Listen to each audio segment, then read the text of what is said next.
maar horen? Hello everyone. I think we'll get started. Is the live stream working? Yes, excellent. Oops. Welcome everyone. It's great to see many people physically present here. It's such a joy to be able to meet and gather again. Welcome also people who are viewing the live stream. I hope that many colleagues are able to join via live stream, or at least part of the day. My name is Marieke de Goede. I'm the scientific director of the AISSR, and I have the privilege of hosting and opening this afternoon. Welcome colleagues, friends, visitors, PhD candidates, students, and speakers. Welcome to our annual Harvest Day. So this is not a normal Harvest Day. Harvest Day was I think, invented or thought of to sort of harvest our research, to present it to the world, to present it to societal partners. And I've had many discussions, especially with Sarah Runderkamp, who's here, as we were shaping today. And we concluded that we are not now in a position to harvest the results from our past years of research, because in the past years, our research has been so severely disrupted on all fronts as a result of the pandemic. Instead, we're in a phase, I think, of reorientation, recalibration, and rebuilding community, and we hope to contribute to that today. Academic work is undergoing profound and lasting changes because of the pandemic and the way it affects our work practices. How will we conference in the future? How will we travel? How will we do field work when travel remains disrupted and health conditions remain precarious? And we are now in a phase where many PhD candidates and other researchers want to return to the field and return to field work, and that remains very difficult, especially to the so-called orange color-coded countries. We have to really give a new meaning to our duty of care to PhD candidates, and it is actually incredibly difficult to travel to these areas, and it can still be risky health-wise and otherwise. So we're really in a phase, I think, of reorientation and reinventing. How can we do this? How can we do it well? How can we do it safely? How will we shape our research community when face-to-face interaction and exchange remain inhibited? But also, how will we continue the joy of being able to participate in globally distant academic events and dialogues without having to take a costly flight, which is disruptive to family life and harmful to the environment?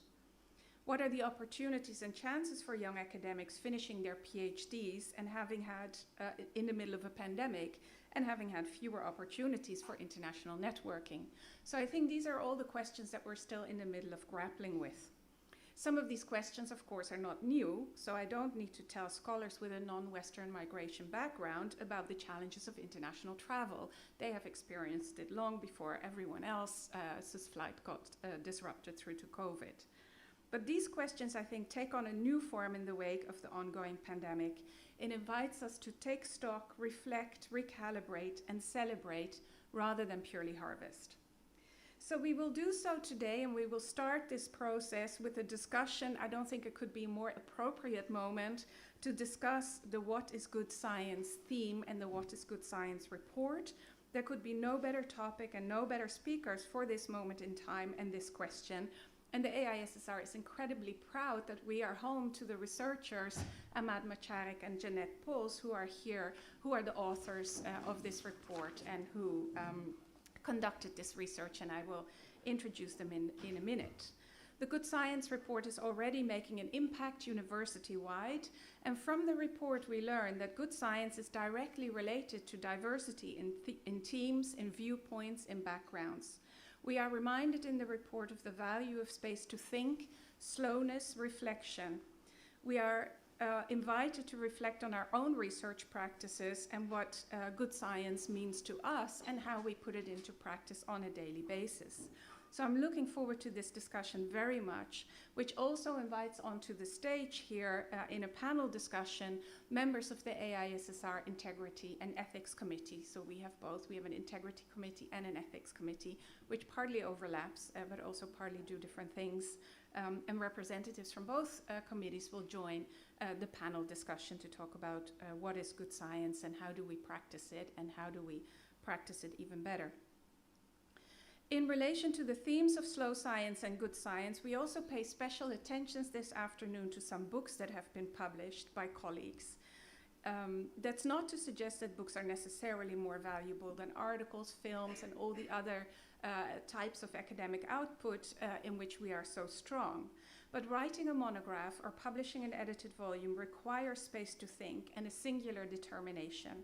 And it seemed appropriate to us today to celebrate this academic form. So those are just some of the elements of today's very exciting program. With AISSR researchers new and old, we will be showing film clips, book presentations, and new thematic discussions.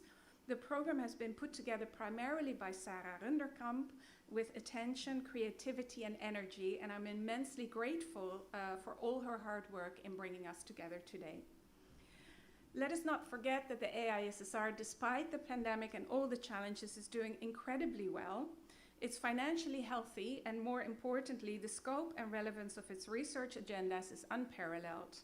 There is so much to be excited about in terms of research themes, interdisciplinary collaboration, exciting and original PhD projects, cutting-edge research agendas. The sense of community is still strong, even after more than a year of lockdown. For example, in my role as scientific director, I attend all the mock interviews of people who are going to an interview for a grant proposal, and I see the time and energy and care that colleagues spend on mentoring each other, on helping each other with the mocks, with the proposals, giving each other's feedback on draft work in progress, and also new themes, new research themes and initiatives, possible future centers are emerging from our community, and we will hear about some of them today. So even if this is not a harvest in a strict sense, but more of a reflection and recalibration, as I've argued, I still think that there is much to celebrate today. So we'll start the day, as I mentioned, with the discussion on the What is Good Science report. This report it has a view from the inside, so to say, so it's asked scientists and academics themselves what good science means to them and how they practice it. The research was conducted by Jeanette Pols and Amade M'charek. I'm going to give the floor first to Jeanette to say a few words about the report.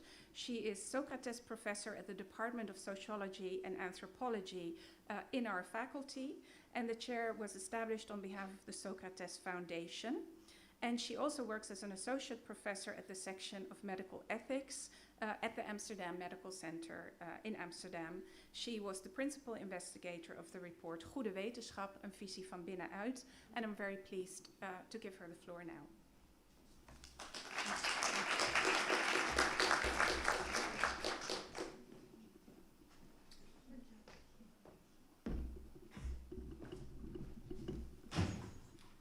Even kijken, gaat dit iets doen?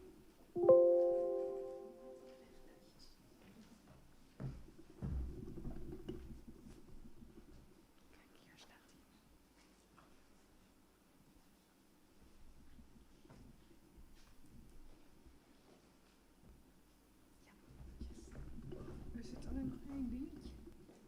Oh.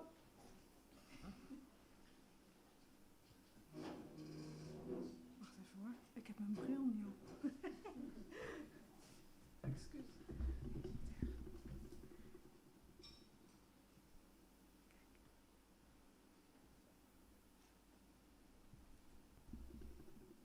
Er zit één raar dingetje. Ja, dat is het.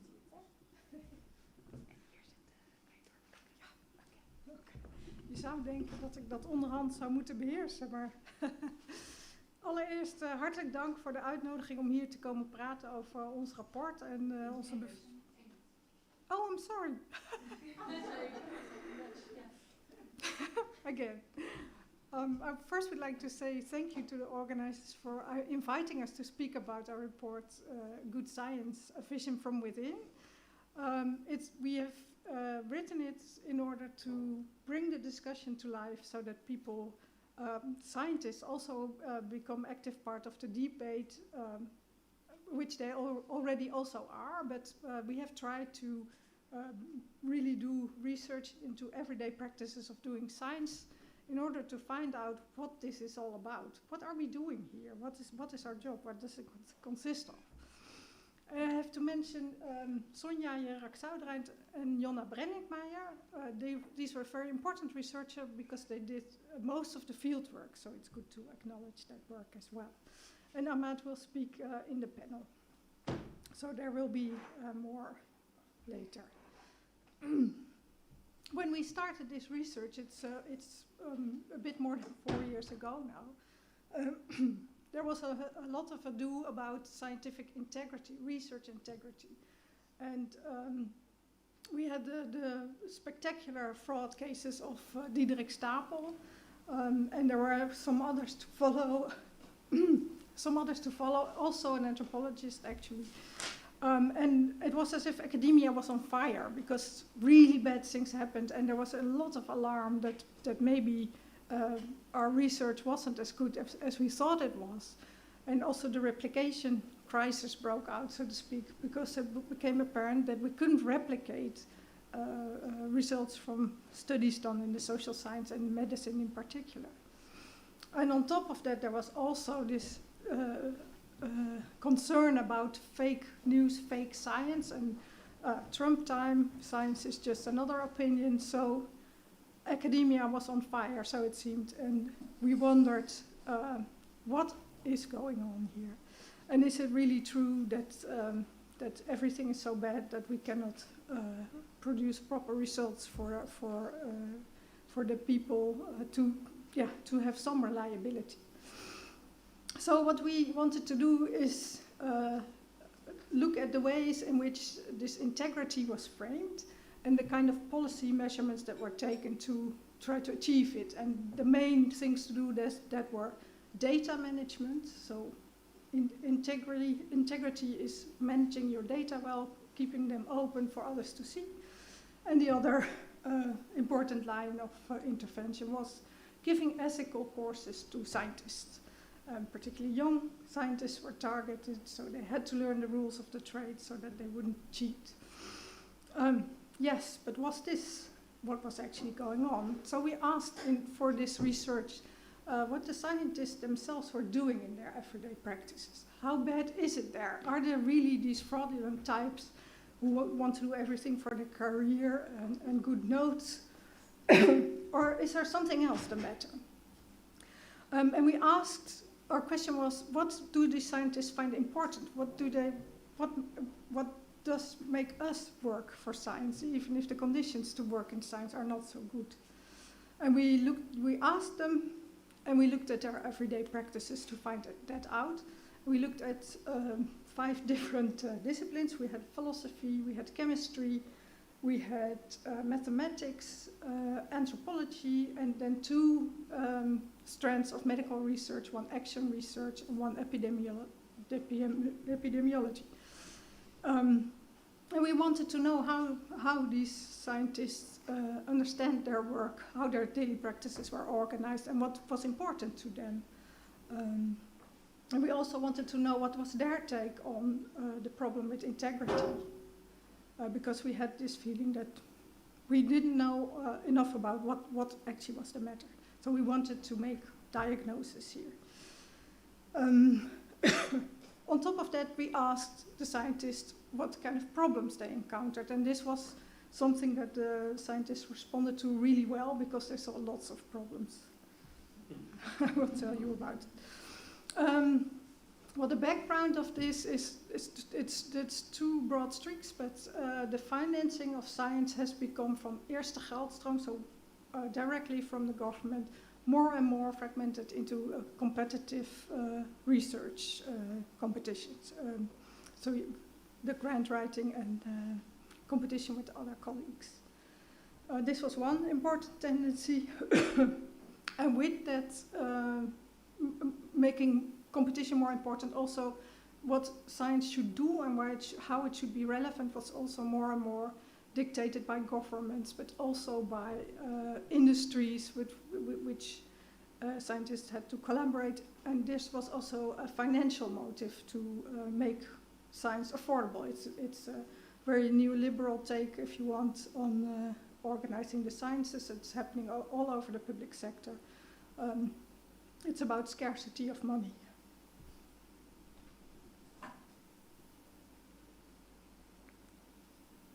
Now, some results from our study. And I focus here on the similarities, because there were a lot of similarities, much to our surprise, because we also had expected lots of differences between the social sciences and the humanities, for instance. But they said the scientists stood united in their concerns, and the first thing that struck us is that they all talked about academic work as a social practice that is dependent on learning from one another. So it is, it's more of a craftsmanship than anything else. So you have to, settled scientists have to teach what they know to the younger generation, and they can then ask critical questions, and in this way you also get innovation. And to the scientists it was very important that this collective practice was protected. And they saw lots of trouble with disrupting exactly this.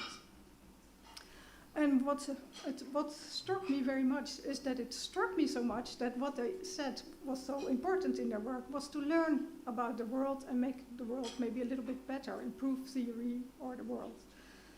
And I was shocked myself that I was so surprised that this was the outcome. There weren't strange motives to be in science. It was really getting to know things.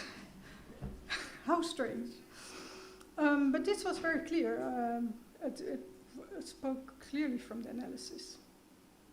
Another point that was striking was the time that scientists spent on things they do not know. So we tend to think about science as being about knowledge and about transferring knowledge and knowing things. But there's a lot of work that we do that is about trying to grasp what the phenomenon is that we're looking at, and how we have to study it, how to formulate hypotheses, how to think about the proper concepts to use. And these are often also activities that are not clearly financeable. It's part of the academic work, but it's not so visible in the financing structure of teaching and research projects. Related to the learning practice or the collective practice of crafting science is that there's always a balance between tradition and innovation. So you can have very conservative departments where people know what the methodologies are and how they should conduct good science. For instance, evidence-based medicine is a very strong paradigm. But there's always also people who want to do something else or shift the terms on which to do the research, and this could lead to lots of stress, but it depended very much on how this balance between tradition and innovation was managed. And the last thing,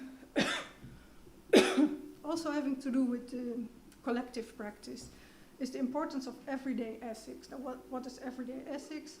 It's actually all the little decisions that you need to make when you conduct science. How do I make my p-values? Should we take this experiment this way? Mundane things, everyday things, but very important that this discussion is there. And the scientists also said that students and young colleagues have an important function here because they ask questions about this. How am I for time? I am. I'll keep talking. Okay, well, so what were the problems that scientists mentioned? And there was a lot of complaining about what we call the projectness of particularly research, where you have to finance research through writing a project. And this is a very particular way to cut up research into bits and get each bit financed, which is different from an idea that we are on a certain track and we try to develop this work. It is more fragmented than that. I talked about the externally defined relevance. The Nederlandse wetenschapsagenda was an example that was mentioned a lot, but it's also collaboration with industry and external parties as stimulated by the government. There was a concern for this not knowing that I just talked about, that this was threatened because you cannot really clearly specify it in a project form. What this kind of work is, it's reading books, it's talking to colleagues, it's exploring things and rejecting them again. Then of course the excuse me, the working conditions, we know a lot about that. There has been lots of protests here on the campus also. And particularly for young scientists, it is very difficult because they have to run from project to project. And when they have a postdoc, they look over the shoulder of this project to see where's the next, because they will not know where they have to go. And this is a threat, of course, for the young generation, but also for the innovation within science, because you're keeping the younger generation silent. And those who are sitting there, they sit there, they don't move. But you don't get the new people in, or you don't give them a strong enough position to really, take part in building up the science. And another thing was a complaint about the lack of diversity. So almost all scientists, I think maybe all, said that they were somehow informed by different disciplines. There was no one who said, I'm just a philosopher. Everyone had something to do with other fields, but they also felt that this was very difficult to make these combinations. Also in this idea of projectness, that you had to stay within the rules of the trade and the colleagues that understand you.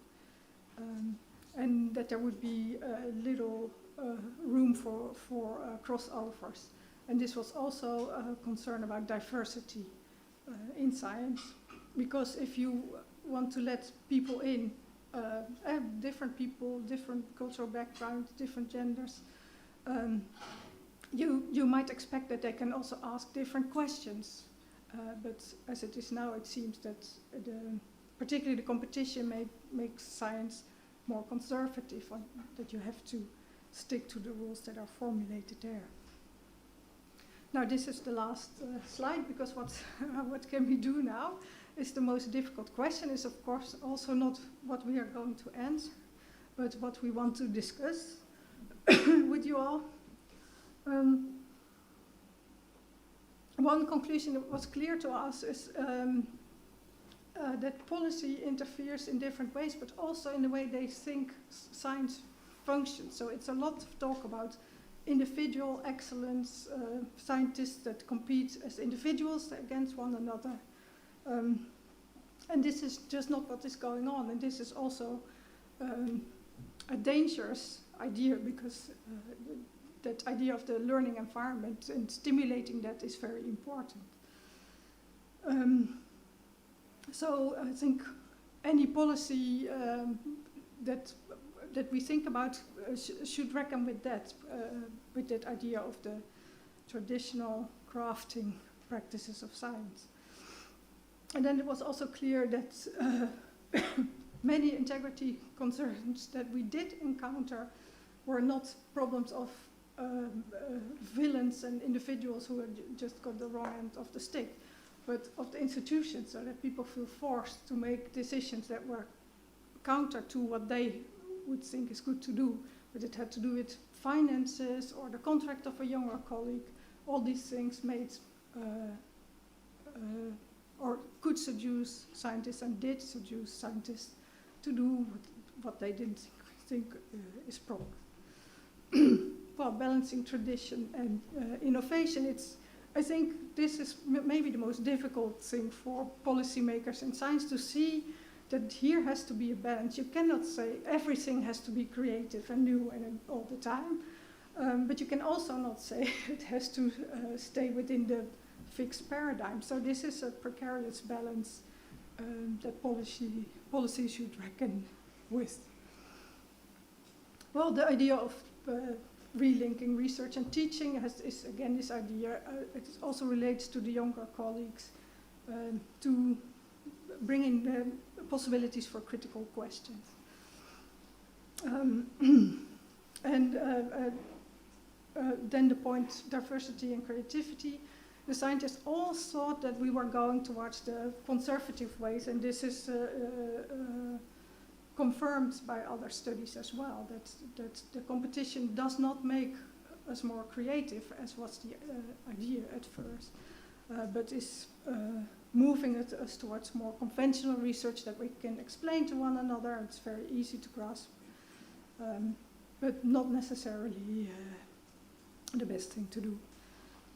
And then, then the last is the facilitating of everyday ethics. That means that we speak to one another, that we show what we do, that we discuss what we do, and that we have deliberations about that, and that we can also ask critical questions to one another about that.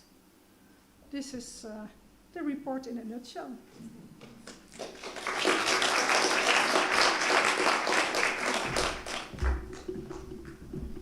So I would like to invite all the panel members to the stage, and also Annette Freyberg-Inan, who is so kind as to chair this panel discussion. Annette is a professor of political theory in our political science department, but she's also the director of the Graduate School for Social Sciences. I'm very pleased that you're here, Annette. It also testifies to the important and strong connections between teaching and research, even if we don't always have the same interests. And Annette, I will just hand over to you to introduce the other speakers. How are we doing this with microphones? There are 2 microphones, you can use them, they are on. They're on, so you can use it.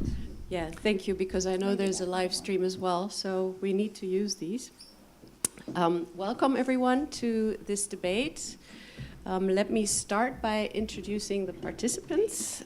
We have Amade M'charek here on my right. She's professor of anthropology of science at the Department of Anthropology.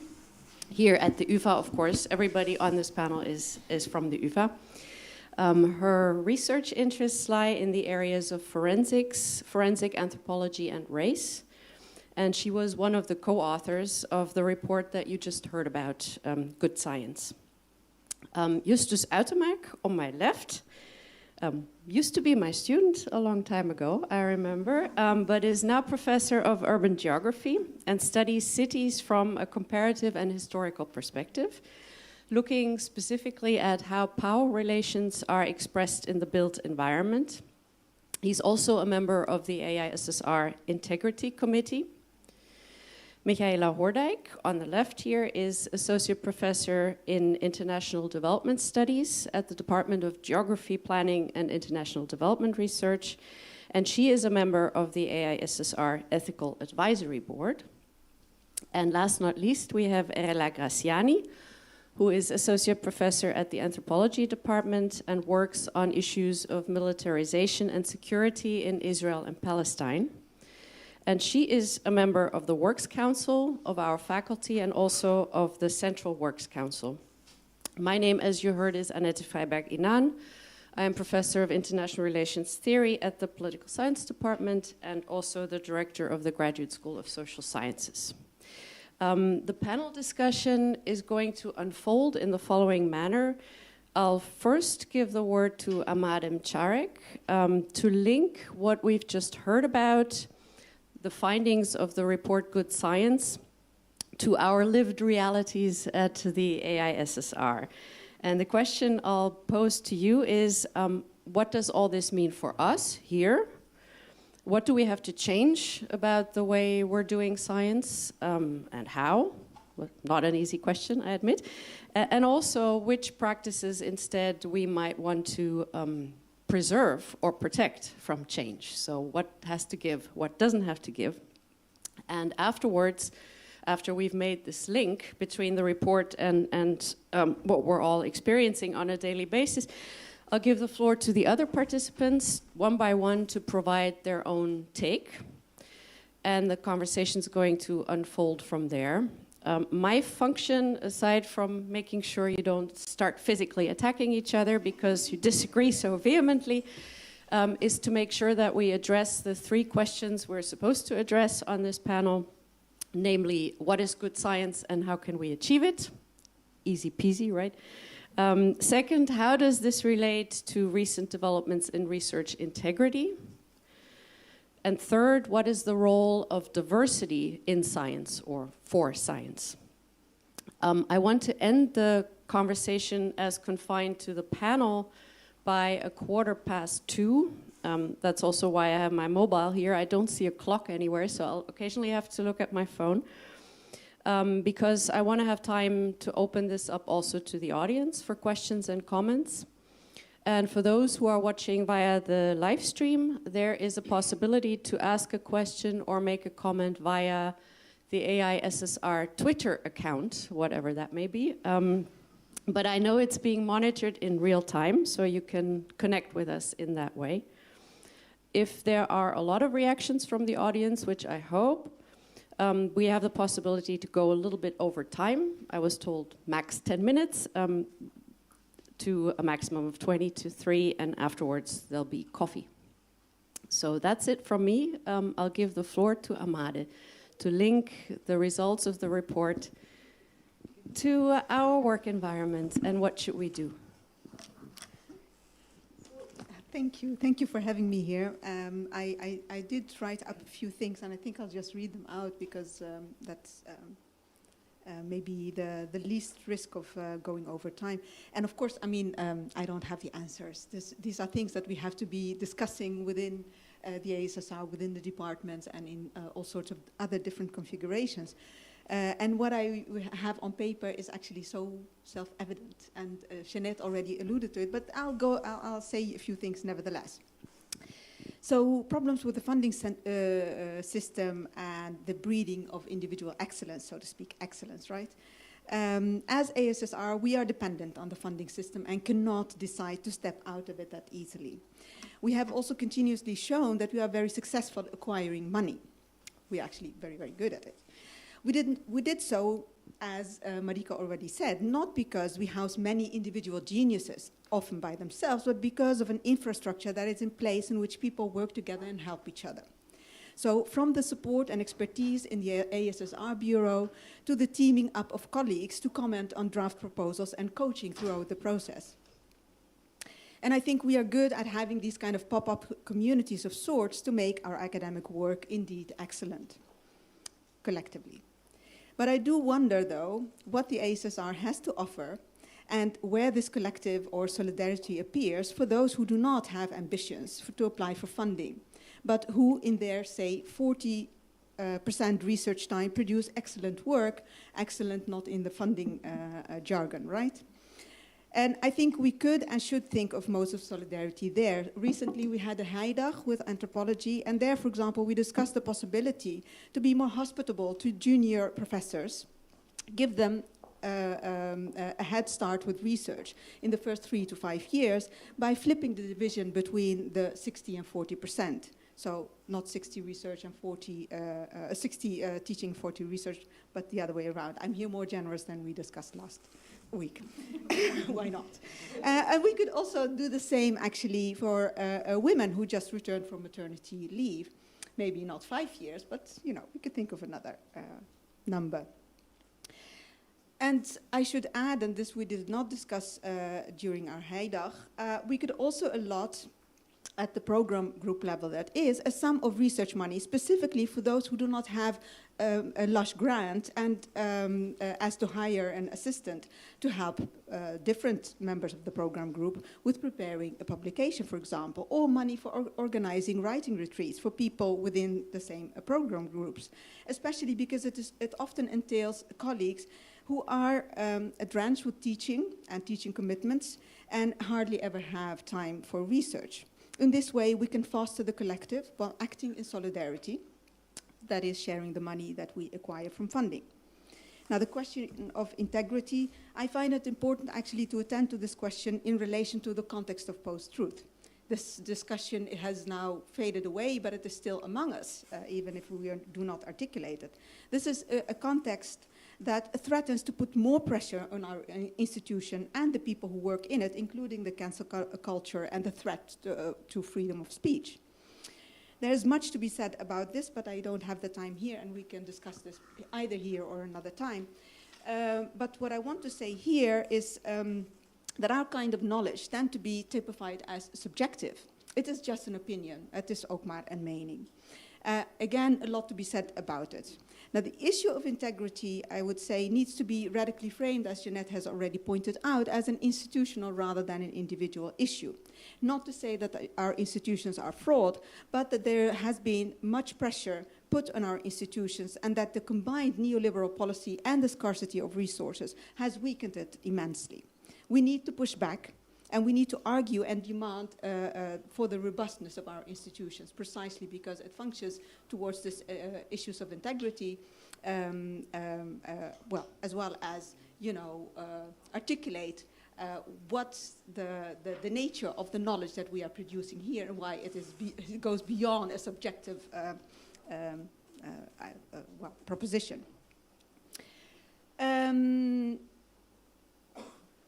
So concerns with research ethics are obviously relevant, and I think we have already thought about good functioning committees here among ourselves, and it is important to keep that conversation going, and we will talk about it shortly.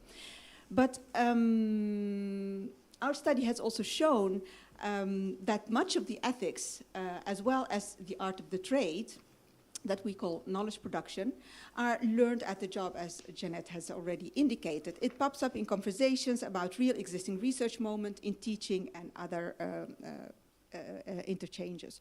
So this requires institutions in which not only the individual and her individual work can thrive, not just the measurable output and that contributes to our ranking, so to speak, but institutions in which there is ample space for co-laboring, for working together with students, with colleagues of different ranks. Institutions in which there's room for debate, for dissent, for learning together, institutions where there is time to do so. So maybe we need to steer a little bit more on, not so much on individual excellence, but on collective happiness. And my final point on diversity, it has already been addressed also by Jeanette. So time for co-laboring, for debate and dissent is precisely what makes academia not an ideological bastion, as we are called, but a scientific setting. Especially in the social sciences, academic work thrives because of the diversity in method, the diversity in approaches, and the diversity in disciplines and their genealogies. This diversity in method requires more attention in the form of reflection and also needs and midlet.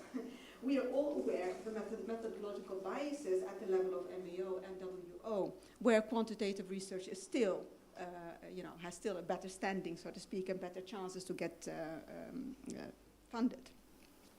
But also the space for experimenting and not knowing, as Jeanette pointed out, requires more reflection, especially in the light of what John Law and Jeanette alluded to that, has called Projectness. This is a modernistic fantasy of the rendering of our research, right? That we have already an idea what the answers will be in the end, although we haven't done any step towards the work, right? So you have to already say what the outcome will be and why it's going to be innovative, and therefore you need the money.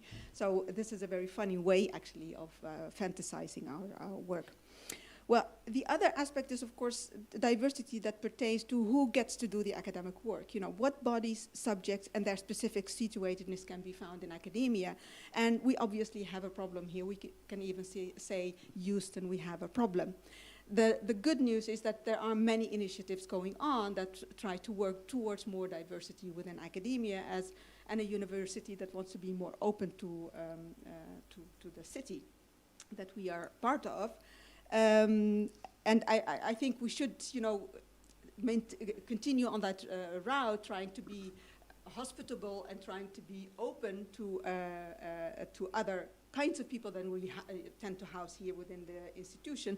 But as many of you know, I find it problematic to think that we have the answers to diversity. So I would like to give ourselves a bit more space for also there experiment a little bit more to try things out. What can work here for this specific group or setting, and what should be done differently in the next group? Thank you. Thank you very much, Amade. Who would like to go next? Yeah? Thank you. Thanks for the introduction. But I think that besides being in the council, I'm also here because I'm also in the integrity committee. No, it's fine. Apologies. I think that's why that's my hat today. But everything is connected. So I would like to maybe continue from what you said, and my first kind of thought, I had to do it very briefly, concerning the report, which made me very happy that we have such a, we have this on paper now. And I think from the committee, what we are doing now in the Integrity Committee is looking at this whole new idea of research data management, and and all the loops that we have to jump through to make it crystal clear what we're doing, how we're going to make our material, our data, our databases available, how we make clear when our research starts, when it ends, when we do the analysis, etc. And I'm very happy that in the AISSR we already think together, at least in the committee, we already acknowledged that this is undoable, and that we know that we probably will have to do this work in some kind of way, but we are pushing back, and I think this is very important. I'm looking also at Marieke, and we're kind of pushing back at this as much as we can. And speaking as an anthropologist also, and I'm also looking at Annelies there in the back, who also commented a bit on the first the draft that we saw. That this actually goes, and I think this also comes back in the report.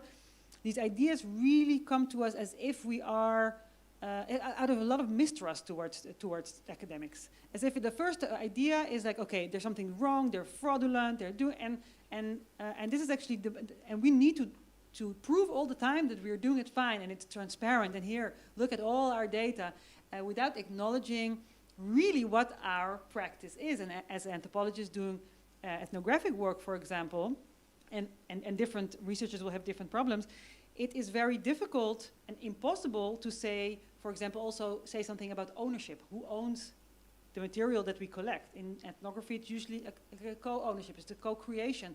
And also a database is not something we can just put out there. It's a fact, it's the database, and do with it whatever you think. Everything that we write down, such as our field notes, for example, it's an interpretation already. It's never raw, as in 100% raw, it's just out there. So these are things I think that we definitely have to think about. And again, I think what we're doing now, often we have to do these things for funders, etc. We know, but I'm very happy that I'm part of a community that realizes and acknowledges the problems with this, and we are trying to push back as far as we can. Something that I wanted to also very briefly touch upon, what I really appreciated in the report, was to think about looking at excellent, or at the qualities maybe of researchers as a group, much more as a collective than as an individual, and to acknowledge, I hope we really can do this much more also within the AISSR, that every one of us has different qualities, and we can just we don't all have to have all these the excellence in the way funders see it, and that together we can come much further, I think. And then really acknowledging that some people are just better at something, and to acknowledge these things on the same level, which is still we're trying to do, but in the end it's often okay, but in the end, what did you publish, and and where did you publish? So yeah, this I really like that, to look at this as a collective, and I would want to also see much more diversity, besides in the different voices and the different people that we hire, also in the way of knowledge, like diversity in knowledge, and to historicize knowledge. Where does our knowledge come from? And I really think, and this is my last sentence, that I think for the generation, I was just talking to Rivke in the break, that we actually started in academia when this was already going on. So I think many after us coming into academia, they don't really know how the funding was before. It's so normalized, so it's really, sometimes I think we need to repeat this all the time. just remember where it came from. And this is not necessarily normal, or this is not normal at all. It was different once upon a time, and hopefully we can change it. But I think for many of us, we somehow know neoliberal university, but we're so used to it, it becomes so normalized in our daily work lives that, yeah, we need to remind ourselves that there is a different way, and there was a different way. So let's continue, repeat that. Thanks very much. This idea of co-working, co-creating, of course, also relates to the discussion going on in the UvA about recognition and reward, herkennen en waarderen, right? The idea that maybe there should be a division of labor, and maybe it's good to work in teams with a division of labor and not to force everyone to jump every year through the hoops of an annual evaluation talk in which they have to prove that they excel in all possible criteria that you could imagine. Also connects to the work pressure discussion, obviously. Yeah, thank you, Erella. Who wants to go next? Yeah, I would like to follow up on Erella, especially because you said it has become normalized for us. And when I was reading the report with much appreciation, I realized that it was, for me, a rediscovery of what once was normal. So maybe I'm just a little older, that could be, but it really brought back to me and said, you know, this is what it used to be.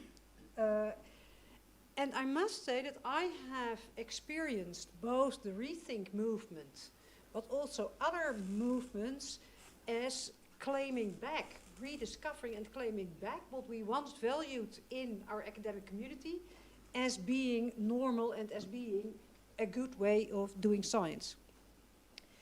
And one of the sentences that, let's say, for me was most important in the report was that it really are these external influences that have become the threat to the way we are trying to do science. And especially a threat to this open social learning practice, what the report over and over emphasizes. Yeah, we practice it on a daily basis. And if I then look at the AISSR, then I think that with our ethical advisory board, we probably have a very strong lever in claiming back. And I also say this quite innocently because everything I'm referring to now was developed before I joined the board. So I'm not praising myself, I praise what was there when I joined and what I tried to keep implementing. I think it's already very telling that our board is called an ethical advisory board, that although we indeed do approve, it is really an advisory board, but from its very start, we have tried to work from the ethics of care instead of a rule-based ethics. So from the very beginning, in the way we have established these procedures, it has always been what is considered good in this specific situation.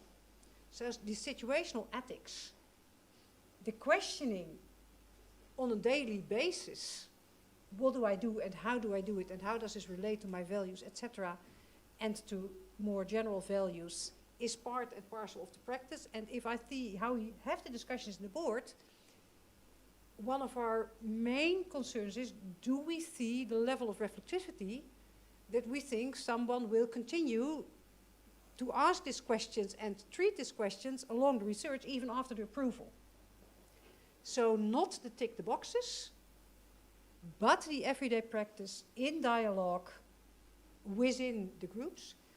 And I think this is a strength we can build on in claiming back this room, because we already do it as a community. And I'm seeing this report that we read now as the bouncing back. So someone said push back, I say bounce back. And if you take it from resilience studies, we don't only try to bounce back, but we even try to bounce forward. So I tried to think, okay, I said I recognize something that once was there, that is under threat. We have the possibility and we have already the instruments to claim back. What to me is new is the transparency. Yeah, so we did it without being aware and without having so many discussions. It was part and parcel of how we did things. And now there's much more under discussion. And I think that is the transparency we have to get in these discussions, in these procedures, I see as the bouncing forward. But then transparency is more going into conversation with each other to find out what others are doing and to maybe, if necessary, confront each other with that. It's not the sort of transparency that Erella was talking about that is being imposed through integrity regulations that threaten to over-bureaucratize what we do in our research. For me, it is really being able to show what you're doing to your community. Justus. It's a weird sound. Thank you. I too read the report with much appreciation. I cannot say I enjoyed it because it gives a rather pessimistic account of scientific practice. And it's all the more frustrating and depressing because I recognize so much of what the scientists in the report are saying. And I think one core message of the report is that the present regulations and the present institutions encourage a sort of institutionalized hypocrisy. It's not that we flat out lie all the time, but we're also not really telling the truth. We adopt all sorts of words that are really not our own words. And in a way, we follow very carefully the instructions that the funders are providing us. And it's really sort of a hard lesson to learn as you start applying for funding, that you really have to write down literally what they ask for. So I just recently wrote a project application, and I noticed that they suggested that I use living labs. And first I naively took this as a suggestion and I ignored it. And then of course somebody reminded me, look, it's not a suggestion, it's an imposition. You're going to have a living lab. So now I'm having a living lab. And if I get the grant. So this is, of course, it's a source of great frustration. And I think that it's very good that you point this out in the report. But now, let me, for the sake of discussion, also mention some of the points where I felt I wasn't completely in the same line as the report, and also in the discussion so far. So in criticizing present structures, I think there is a risk of not nostalgizing the past. And I'm not that old, but I do remember a time that departments were the main distributors of grant money. And I vividly remember that these departments were bastions of a patronage culture that demanded conformity. So I'm not that optimistic about a sort of return to the past where we give resources to departments and let them distribute it among department members. I think that we will have the same sort of hypocrisy, but then at the level of a department. And I think that we will have much more close-knit sort of patronage networks. So just returning to the past, I don't think is really a solution. Unfortunately, I don't have a solution. But I do think it is important to also see that many things have changed for the better. And if I now look at the AISSR, or if I look at my own department, which is accidentally also the department where I studied as a bachelor and master student, then I think so much has improved. And I think one thing that we could do as a community is to think about the source of these improvements, so that we might be able to harness them and to move forward. So I think that this is one of the things that we could discuss. The other point is about individual excellence. And here I am in complete agreement with the report. But I think that maybe the problem is somewhat more fundamental, because the myth of individual excellence really starts already in elementary school. When we give grades to pupils, then it is continued throughout high school, and then students enter into university, they're assessed individually, they get individual diplomas, and then we have the PhD, which is the most individual of endeavors ever. And once you put people through 4 years of writing an individual project will be assessed individually, it's very hard to get that out. And it is not only the funding schemes that I think reward this individual excellence, it's also our own institution of the PhD and what it does to people. So I really think that it would make sense to think about the PhD as an institution, because I see many people suffer much more than would be accepted in other working environments. And I think a lot of that has to do with the very individual and individualizing nature of the PhD. So if you really want to have a debate about individual excellence, then yes, we absolutely must look at these institutions, but we must also look at the institutions that we sort of take for granted, including the PhD. Thank you, Justus. To be fair to Michaela, I don't think she wanted to go back to the past. She wanted to bounce forward, if I remember correctly. I love the metaphor. Yeah. Would you like to respond to each other? Because Justus has already raised, particularly Justus has raised questions to discuss. I could add some more, but perhaps there's already enough food for reaction now. Maybe I do hear you, Justus, and I think I also agree. This is why I mentioned also how good we are at this fundraising, and it has to be done. And there is, of course, this horror that we have to run and compete and everything for the money. But I've been through this this summer also again. This one of these big applications, and I came out like I've learned so much. Even if they don't give it to me, this was really worth it. So there is something also important about going into that tunnel and learning something. And this is, you do this because you have to, but at the same time, it is also rewarding in one way or the other. So I think we have to look at these kind of processes in more complicated way, or the different goods and badnesses that they contain. I agree with you that. I've been at the UvA for quite some time, and I've seen changes made, but I think what we are addressing in the report, or people are addressing in the report, is the kind of precarity that is ongoing, and that is something that we should really take seriously. It's not about going back to the past or giving everybody the money and you take care of it, but what kind of situations do we encounter now, and how are we going to repair them? And we see that the pressure of external money and the pressure of running, we have to run all the time for so many things simultaneously, is really constraining our possibilities of thinking about, what is the next step, bouncing or pushing or whatever.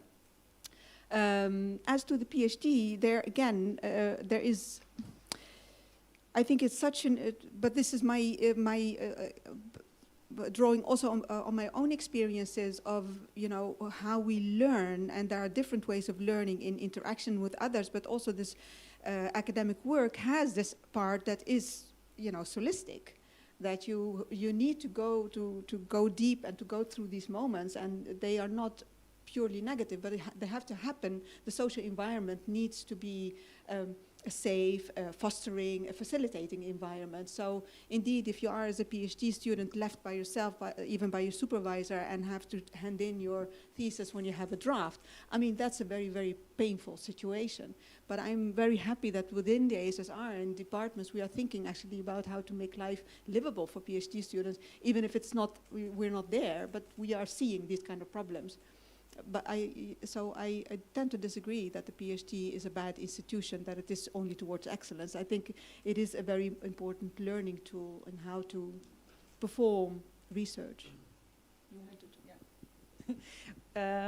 On that note, I think, first I also hear what you're saying. I think my point was more, indeed, not to say we have to go back to the past, but also more remind ourselves in what kind of situation that we are in, and remind ourselves that competing about money to be able to do research is not normal, right? Or in this way, or on this level. And sorry, I'm quoting people that I talked to before, but it's nice when you meet each other, you get inspired. And someone said, someone said, I have a PhD, I have a real contract, and said, like, yeah, I'm privileged. And then we said, actually, that should be normal. That we feel that if we have a regular contract in our PhD, we feel that's privilege, which is in a way is true. But this is something that we kind of remind ourselves. hey. And speaking about PhDs, I think we, and this is kind of maybe a harsh thing to say, but I think we have way too many PhDs to be able to take care of. If we want to take care of our PhDs, even though it's an individual project that they go through, we all went through, but if we also do not have the time to really, really invest, because it's not good for them, it's not good for us as supervisors, and we can, you know, we're training them to be academics, and most of them do not find place in academia with all the frustration, etc., that come with it. I think this is really something we have to think about. We have a lot of scholarship PhDs, which is even more problematic, which I really think that we should, I mean, we're starting to think about that, which are becoming more and more, and I think especially outside of the social sciences, but still more and more like money machines. We train them, they come in, we almost don't pay for them, we get a big bonus at the end. And again, we do not have any guarantee for them to give them any space. So I think that we could also counter this kind of, you know, leaving them by themselves and leaving them with not enough care, I feel sometimes is also something we should think about. We can just not handle this many. And yes, it will be less bonuses at the end, but this is something that I think we have to, we should have to live with. Good point. Anything from you guys?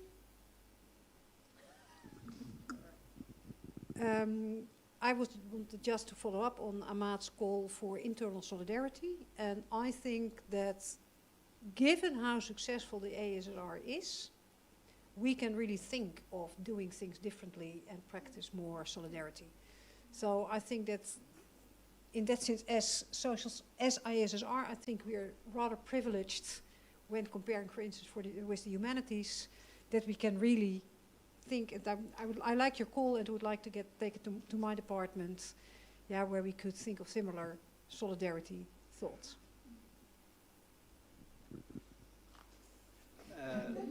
Well, yeah, maybe one small comment. I mean, Can I ask you something? Sorry to interrupt, but could you give one or two examples? One or two examples of things that are better now at the department level, just to think with. Yes, I think departments are now way more open. So let me give two examples. When I joined the AISSR at that time, the sociology department was still a bastion of figurational sociologists, followers of Elias. Now, people who know me know I like Elias a lot, and it was one of the reasons that I joined the department. But I don't think it's healthy that you can have a group of sociologists who all follow the same guru and who also select new recruits according to their loyalty to Elias. And that is what happens when you allow departments full reign over the resources. Similarly, in the Department of Geography, where I presently am, I was very critical of some professors within my department, and I knew that I didn't have a chance to work there because I was very critical of them. So again, there was a sort of conformity which had a lot to do with the power they were holding over the department. Now, for all that's wrong about competition, and here we and neoliberal competition, and here we really are in agreement, I think. I do think it has opened up departments to a remarkable extent, allowing people to pursue their agendas, and as a result, the sociology department, as well as the geography department, is much more diverse now in terms of research interests, backgrounds of the people working there. So I think that is really a positive development. Another positive development, because you asked for two, is that this spirit of academic co-labor that you describe, I think that is much more appreciated now than it was in the past. I don't know exactly where it comes from. That is also something that we should probably analyze sociologically. But I really see so much appreciation for working together, for respecting each other's viewpoints, complementary strengths. So this is something that I personally enjoy very much. It's, of course, it doesn't happen everywhere, but I really see this as a huge difference compared to, say, 20, 30 years ago. That is actually surprising, perhaps, to see these two developments taking place at the same time, the increased diversity, and at the same time you say you see a greater coherence in the sense that people support each other and work together in a collegial way than in the past. It surprises me also because I just wanted to raise the question, are there not also downsides to inviting this diversity? We want to work in theoretically, methodologically, epistemologically, and in all other possible ways, diverse work environments, but that comes with enormous costs of having to translate, to explain what you're doing to your colleagues, transaction costs, I suppose, community building costs, potentially at the cost of a loss of coherence of the department. If it becomes big enough, it'll tend to split up into different groups doing different things. The question is, will those then still talk to each other? So when you're dissing the good old days when everybody was dogmatic in a particular way in the sociology department, that's also efficient, right? If you say as a research group, you know, we just do quantitative analysis of labor market questions and we don't do any fluffy stuff and we don't care about the environment or anything else, that also makes your work life easier. The asking for diversity, embracing diversity, increases work pressure. I like your provocation, Annette. Thanks for that. When I look at the teaching side, for me it's... I just want to say that I agree that there's a trade-off. And I also see that the diversity, especially in epistemological diversity, can lead to conflicts, conflicts that many people here will also be intimately familiar with. But what I wanted to emphasize is that going back to a situation where the department is the main distributor of resources creates problems of its own. And I'm not opposed to distributing a little bit more resources through departments, but I think that we should acknowledge this this tension that there is. Just a few words on diversity of sorts, right? Methods, people, and what have you. Ooh, this different sound, or is it resonating? Yes, I think it is important to. It is important that you have these values in place in such diverse departments, that you appreciate and that you are generous towards. That you can deal with differences, that you can deal with dissent. You know, we are a consensus society, but it is very hard, you know, to sit at the same table, to have different opinions, and to not fight, right, towards that consensus. So that is important. So this hospitality is really key. At the same time, we are much more open than we used to be as department. So we have our lineages and links not only within the department but also internationally and with other disciplines. So so I think. This is so we are in a new situation or a different situation that is not only depending on what is happening internally, but also, you know, we have all sorts of other networks that are equally important that we can either bring to our departments or we can go there, and there is much more movement and circulation there. Yeah, just to in line with what you just said, I think that we don't have a choice. So I think. This is just a reality, especially if you talk about people, of course. And I think talking about it, like, what is it good or how far shall we go? I don't think, yeah, maybe with method, etc. You can have a conversation like that. But I think when we talk about a diversity, we want to have different people, different kind of people from all kinds of diversity. It's just there. It's not a choice, even if it takes us more work and more effort.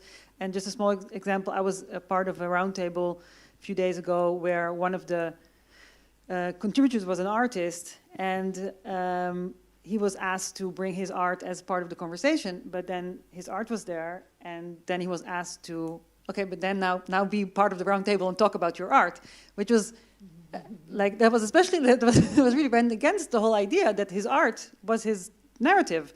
So then we still ask, okay, but now speak to a room full of people, because we're used to just talking about everything. This is the way we see our, this is the way we think. So it's so difficult, even if we think about it. Okay, in the end, go with the flow. We know words, we know chapters, we know sentences that we can understand. So yeah, this is very difficult to wrap our heads around it somewhere. But yeah, I think it's worth it.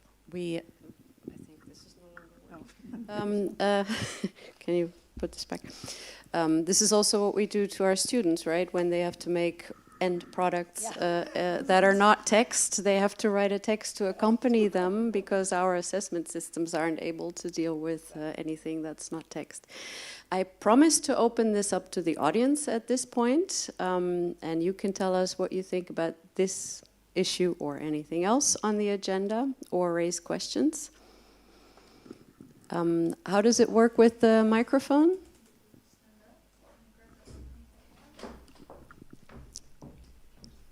Maybe you can make that work again. It does. Should I go again? Yeah, there was a person there on the other side first. Hi.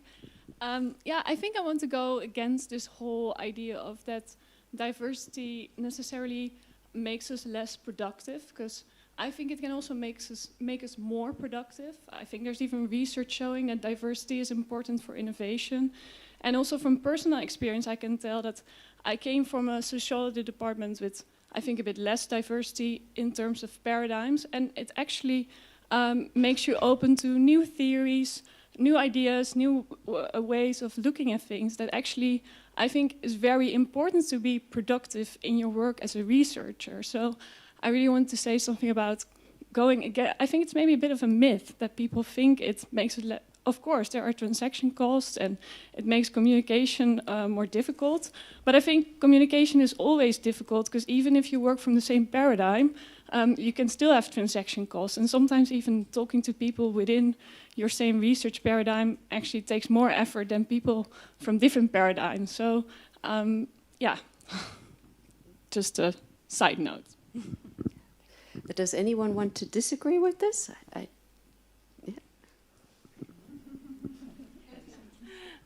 Hi, a little bit of a disagreement.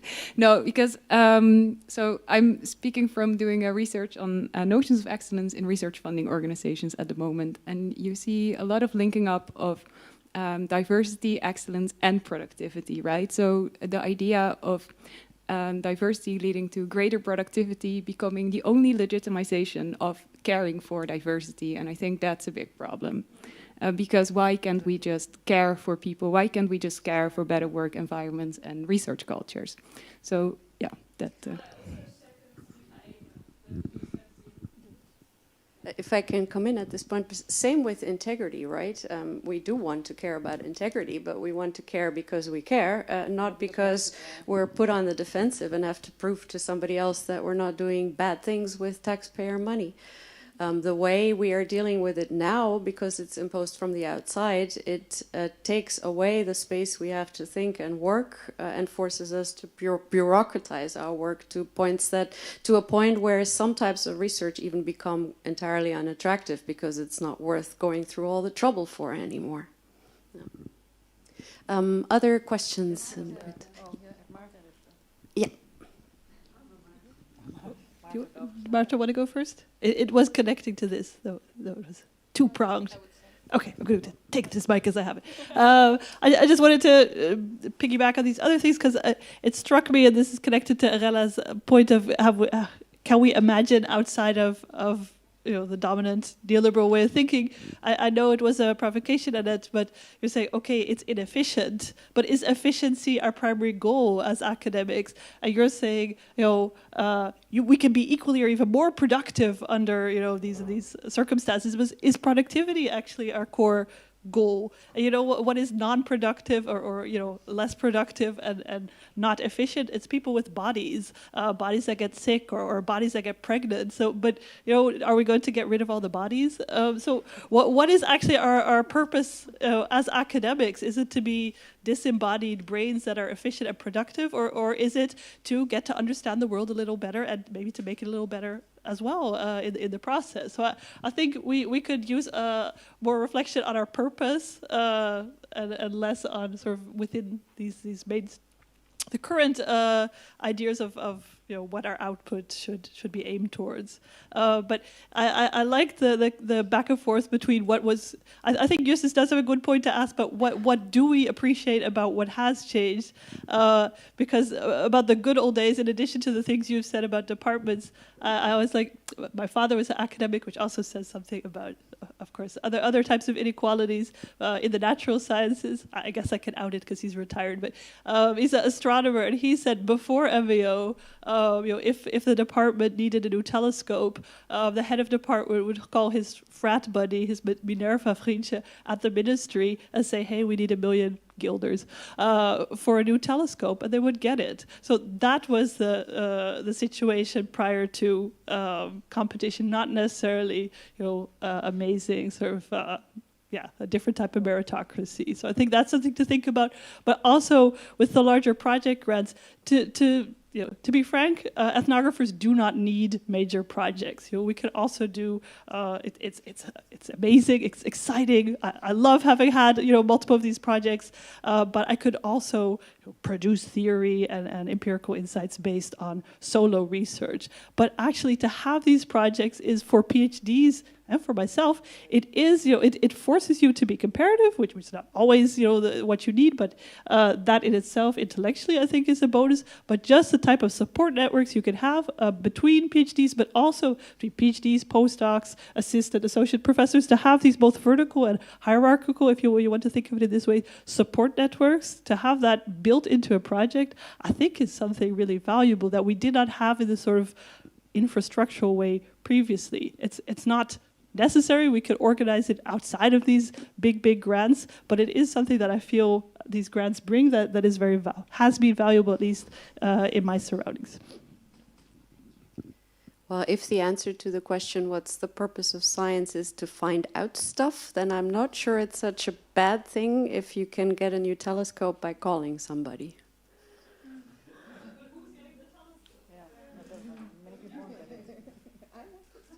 And who's getting the grants? Other? Yeah? I have a hard time seeing against the light, but you can see it, Sarah. Yeah. Okay, thank you. My name is Martin Bavink, and I like the topic of today. I'd like to compliment AISSR for taking up this topic of good science. A question I have, and I must say I haven't read the report, so what I'd be interested in is the phenomenon of interdisciplinarity, which you see being pushed in different ways nowadays. It's being pushed in research on certain topics. Sustainability is a topic I work on a lot. It brings together people from different disciplines, but you also see it in teaching and for instance, in the Institute for Interdisciplinary Studies and the focus on trying to build connections between disciplines. So what does interdisciplinarity actually mean for good science as we experience it as social scientists? And does it change?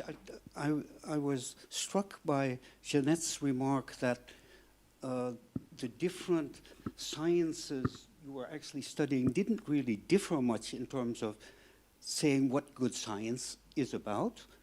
But does interdisciplinarity affect the way we think about good science, or does it not? So it's more a question than, because I don't have my own solution to this. I think it's a question for Amade, right? If you want to. Or, of course, also if you want to come in from the audience. Yeah. What does the report say about that? What does the report say about that?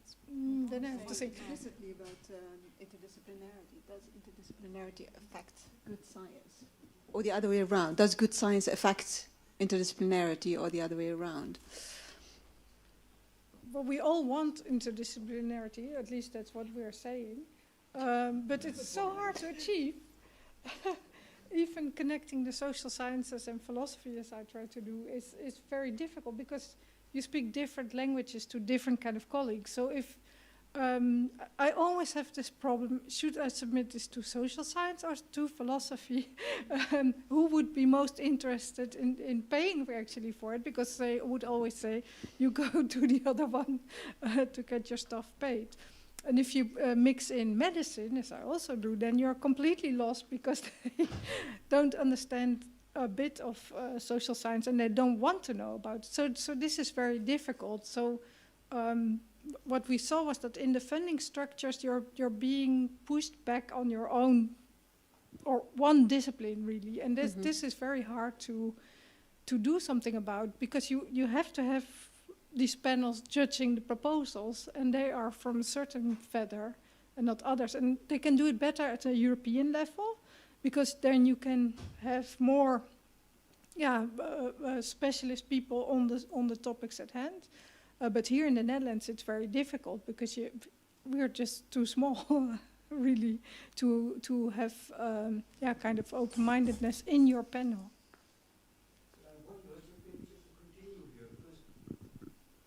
You're saying we all want interdisciplinarity, we all want that, and I don't know if that's true. And even if that would be true, we run up against transaction costs, difficulties of communication, all kinds of stuff. So it's also a question, is that the way we also think our social sciences should be going to become good? You mean the interdisciplinary part? I think, in most cases, what I see around me is not so much interdisciplinarity, but a lot of multidisciplinarity. And we are sort of encouraged to do research in a multidisciplinary way. So not just anthropologists, but anthropologists with people from the medical sciences. This is what we do. And so you have these, taking each takes a portion of the problem, so to speak, and owns a portion of the problem. Interdisciplinarity is really something else, what Jeanette was talking about, which is really trying to indeed translate and apprehend and understand other methods, other theories, and try to implement them or merit them with your discipline of origin. And I think it makes a problem. It's really very hard, for example, for PhD students to become really good at interdisciplinary research. There are 2 PhD students here that have to go through that difficult way. And some of my colleagues indeed say that no, they'd rather go disciplinary rather than do invite PhDs to do an interdisciplinary research, because that would take so much longer time to finish. So there is, in a very concrete, at the very concrete level and pragmatic level, there is a payoff that you have to consider. You want me to go here first? Yeah, thanks for this discussion. It's really interesting. I wanted to say something a long time ago, but I also want to say something quickly about interdisciplinarity. I'm not a specialist in that, but there are a lot of discussions in our program group, Healthcare and the Body, because people are often asked to, in global health projects, for instance, to work interdisciplinary. And what really kicks in there is also a kind of hierarchy of the different disciplines, and then who is an appendix, who is just getting like a certain job to do, like the cleaning job of, we need somebody taking care of the social. And then that's the social scientist in that way, kind of. So there was actually a very interesting discussion recently in the program group about how to do this better. And it basically boils down to the transactional costs, and that this needs to have space and time. And that also needs to be budgeted in. And I'm also kind of at the moment involved in a consortium where actually we are all pretty much from the same discipline, but then for the sake of the application, we all come with different heads and flags. So that is again the hypocrisy you were mentioning, that we kind of never really tell the truth, and we never have the time to sit down and talk about the problems because of, we have to pretend to be something else, which is really annoying. But I wanted to come back, if I may, to a slightly different topic, but it's a bit related, and that is the preciousness but also the precariousness of this not knowing yet. And I think like the space and time one would need to work really interdisciplinary would be to make space for that. But I wanted to say something more about that because I could imagine potential critiques of the reports who would jump at that and say, well, you know, all these spoiled academics, they don't want to be accountable, they want to be left alone to do their things, and nobody kind of really knows what they are doing and so on. So I could imagine, you know, taxpayers, people, you know, with not a lot of money, with not these kind of privileged jobs we have, really looking suspiciously at us. And I think we have to make a case for this not knowing, and we also have to share that more. So, you know, there could be kind of like a call, like, you know, like, for instance, the Horizon calls are saying, don't ask us to fund your research, help us to solve our problems. I got this kind of like from a training PowerPoint, which was shared with me, how to write a Horizon thing. And that made me think a lot about, so this could be like a call from help us solve our problems. Okay, so now what I want to gain at is kind of like that the critique of this kind of space could come from the so-called applied angle. And my experiences with applied have really changed my way of thinking about this. So the conventional way of thinking about applied research would be we have to translate our research findings, you know, in digestible bits, yeah, to the dumb public who they cannot understand anything else. You know, we have to make it into digestible bits. But what my experience is with the long-term care and dementia research group, which I had the privilege to be involved in with like a group of excellent PhDs, and they put something into practice which is called dialogue evenings, where they would invite people affected by dementia in various ways. They could be families members, they could be people with dementia themselves, there could be care workers in all kinds of level, managerial level, down to kind of like care workers at the bedside. And they made them talk to each other at these dialogue evenings. And some of these participants, they also came and joined us at the university to discuss burning issues.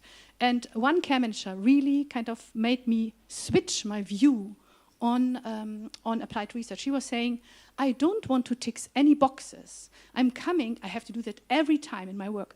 I'm coming here into this nice space with coffee, tea, soup, cookies, because I want to talk about the mess. And you are so good at talking about the mess. So that is what I want from you. So it's actually this space of not knowing yet the people were requesting. And actually what we needed, and we had some very creative admin people helping us with that, we needed money so that we could give them soup when they came after their work. You know, we needed kind of course, to prepare the meetings and so on. But we needed that infrastructure, and we needed an email list and so on and so on and so on. But what it actually what we were giving back was this space of not knowing yet. And that also means to open up the university, to let that applied knowledge and those applied questions in. So I just wanted to bring this also as a practice. I think we really have to adopt more, and how we also could make this very endangered, not knowing yet, as something we can sell to the world. Beautiful. I saw you need that.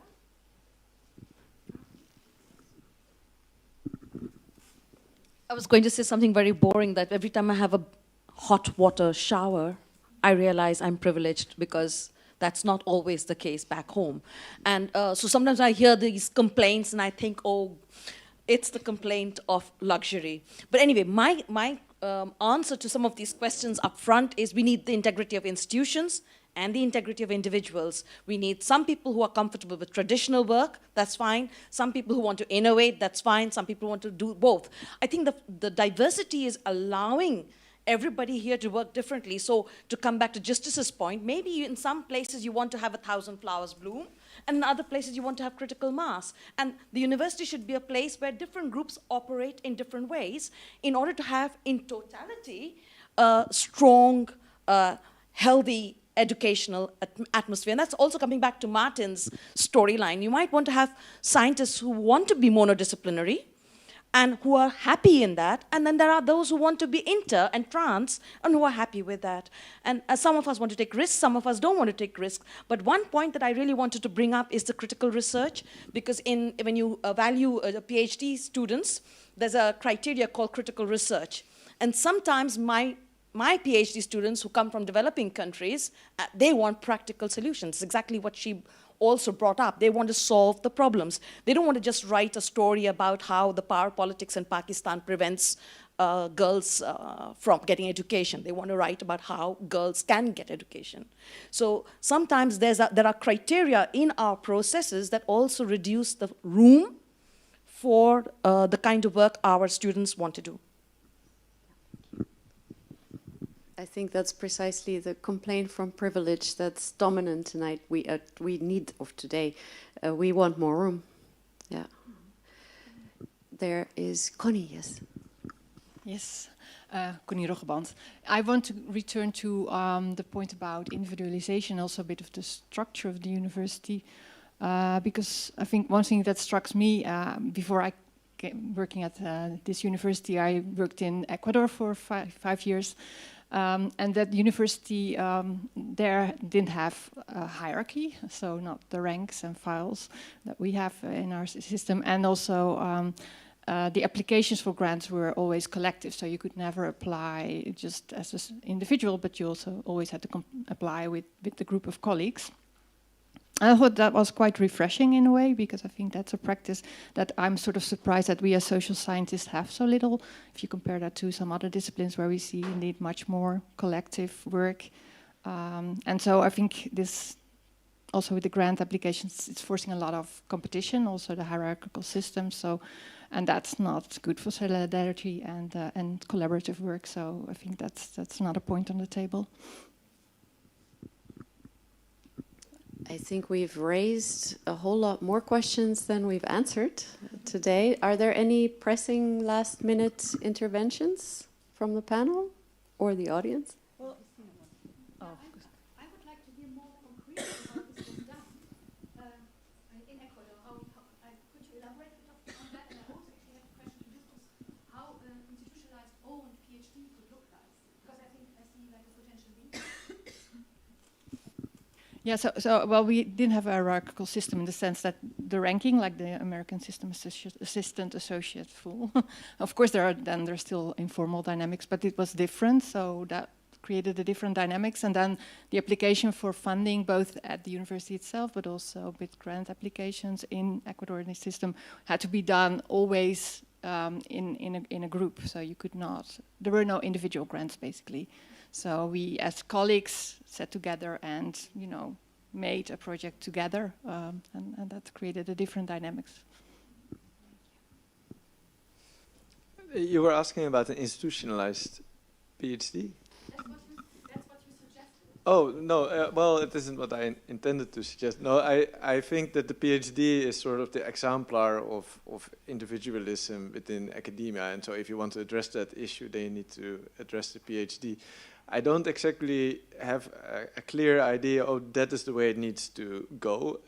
I would appreciate a greater diversity, and I think that this is already happening to some extent. So you see now many PhDs, dissertations that consist of multiple co-authored articles, and so that's already moving in the direction of a more collaborative PhD. I think that maybe over time this will proceed further, and so that it becomes more of a joint product than it presently is. I'm also thinking about just the entire institution of a PhD, and I think this is partly about the way you do a PhD, and I think you raised very valid issues. I do think that if you have many PhD students, it becomes very difficult to properly care for them, and then the individual nature of a PhD becomes a huge problem, and this is something that we should have an honest and ongoing discussion about. I also wonder, but this is really for me a very open question, as I was thinking about this, must we always have this PhD as the sort of ticket of access, as an access ticket for the university? Because I think it scares many people away who do not want to commit their entire life to the university, who don't want to spend 4 or 5 years doing academic research. So I do think that it would be interesting to think of a university as a place where also people without a PhD do research, and do research maybe also in different ways. And I think this could be very interesting to explore further, because I think it greatly reduces sort of the diversity, and it also limits the type of skills and knowledge that people have within the university. Yeah, that's a very interesting point. Yes, I can't see who. Annelies.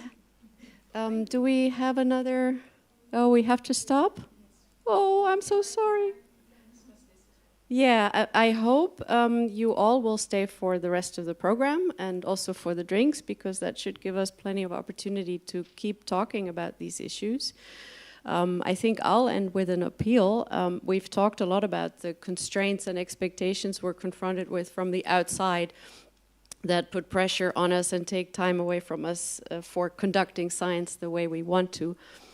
Those things are there and they're difficult to change. Not that I'm saying we shouldn't try to, but what we can change more easily is our own practices. So not to take on things that we don't have time for, not if we can afford it, not to talk the talk that is not our talk. And to do the best we can in our everyday life to defend our own spaces and the spaces of our colleagues as well, and to collaborate as opposed to looking out for number one. So all of those things we can start working on today. And that's it. Thank you very much, panelists and authors of the report, and the audience for the great contributions.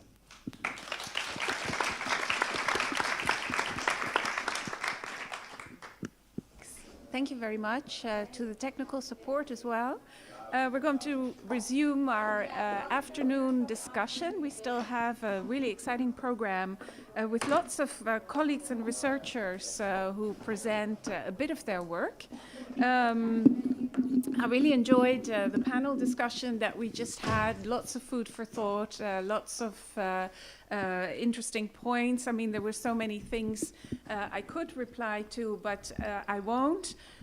Because of time as well, except perhaps to say that this notion of bouncing forward is something that we'll keep thinking about and perhaps use as a kind of motto of the day. So thank you for that, Michaela.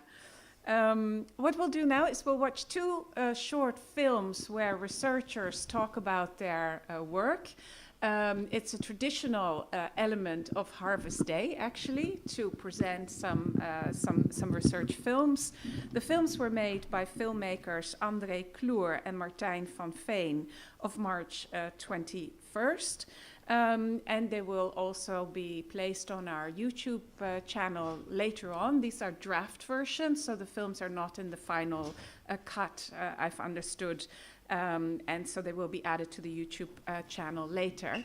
I'm really happy that Saskia Bonjour and Laurens Bakker both agreed to participate in such a film and to tell us about their research. I haven't seen them yet either, so I'm really excited about seeing these films. Saskia Bonjour, I will introduce both colleagues, and then we'll watch the films back to back. Saskia Bonjour is an associate professor in political science. She teaches mostly in the field of gender, politics, and intersectionality, and her NWO-FIDI project looks at political contestation over family migration rights for non-normative families. And if I say it correctly, it's about the question of what counts as a family in migration decisions. Saskia told me just now that she will actually be talking about her own family as well in the film, so I'm actually very excited about that. Laurens Bakker is an associate professor at the Department of Anthropology. He works on questions of governance, law, and justice with a focus on land use and resource conflict. His Securing the Local project studies the role of non-state security groups encountering the threats of extremist violence. And much of his fieldwork normally, I think, is in Indonesia, if I'm correct.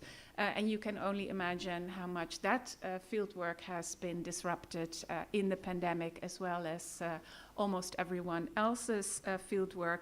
But I was also really inspired when Laurens told us, also in one of the COVID webinars that we did with the AISSR, that instead of traveling to Indonesia, he took to his local market to observe how people negotiate and deal with the COVID rules and requirements. So I think we also see a little bit about that, or hear a little bit about that in the film. So without further ado, let's watch these films, after which I'll have a small conversation with both colleagues who are in the films. When I was was, I guess, 12 years old or something like that. I guess 12 years old or something like that. And my parents got divorced and I was living with my father who couldn't cook at all. So basically I was the one doing the cooking.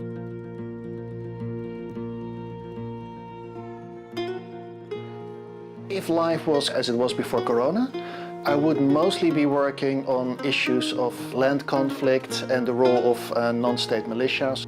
But of course that's quite impossible right now. That had me, like most of my colleagues, confined to our homes. What do you do at home? You live at home, you work at home, but you also cook food at home.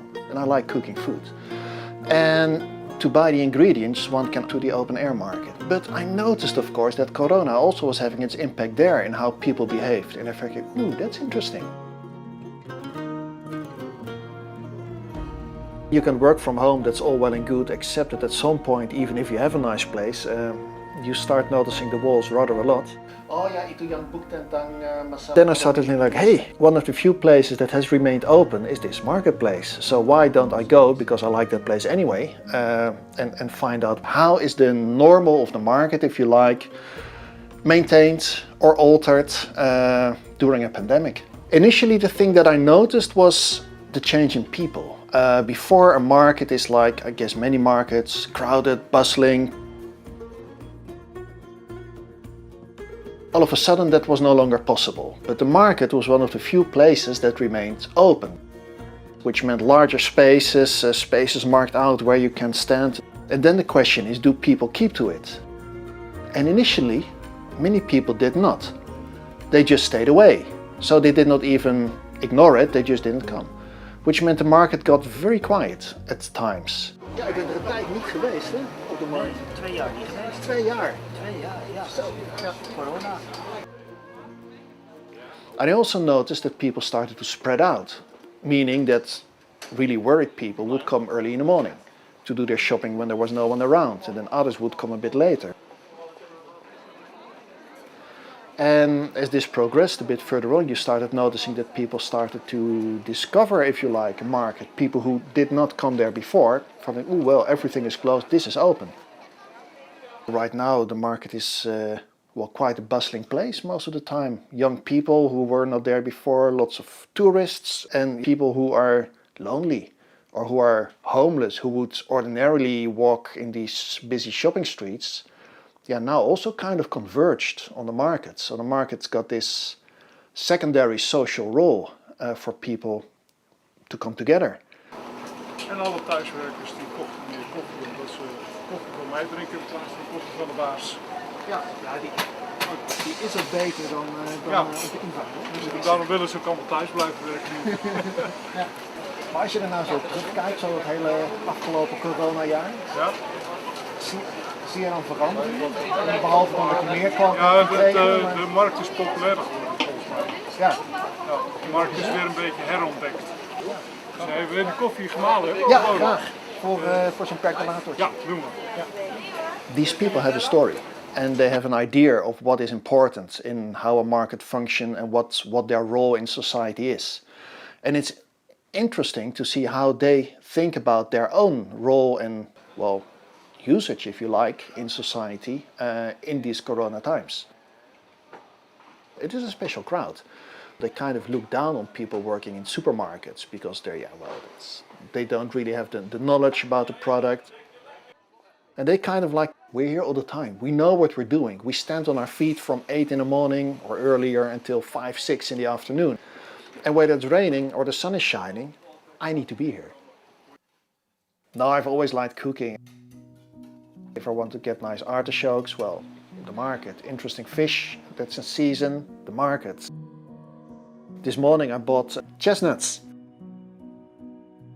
It's, let's say, the freedom of being out and being in a social place that more or less functions normally. One of the fish sellers. If you walk by there a bit before lunchtime, quite often you hear like, hey, Uncle Jan, I haven't seen you for such a long time, and hey, Uncle Pete, you're here as well. There's really this kind of like societal caretaking role which sits in it. When I started this, I had expected that there would be some sort of policing behavior as to how people would act on the market. But that's not so much the case. I mean, initially you noticed that some people would get annoyed or tell other people off for not keeping distance, but yeah, well, this is the Netherlands, people don't do that quickly. So it was more a bit of a laissez-faire almost. Several permanent customers to the market got quite nervous about Corona, but several of those seem to have, well, disappeared. I hope that they're all right, but indeed some people, seem to have, kind of reverted to staying at home completely. The market is far more interesting, also more challenging. Okay, I like to make this dish. I'm gonna use fish, for instance. What fish? Well, I don't know. Depends on what's good at the market today. Zeebaars van die willen. Even schoonmaken. Ja, alsjeblieft.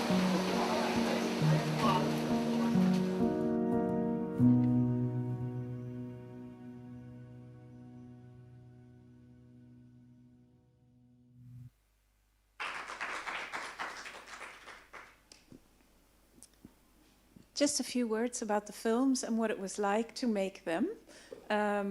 I thought they were both amazing. It was just really, really nice to not even just have a little view of your work, but to actually have a view of your life and the way that your life and work intermingles, which is very appropriate, I guess, to this post-COVID moment, because there were so many moments where life and work completely intermingled and where some of us may have felt that we lived at work rather than worked at home.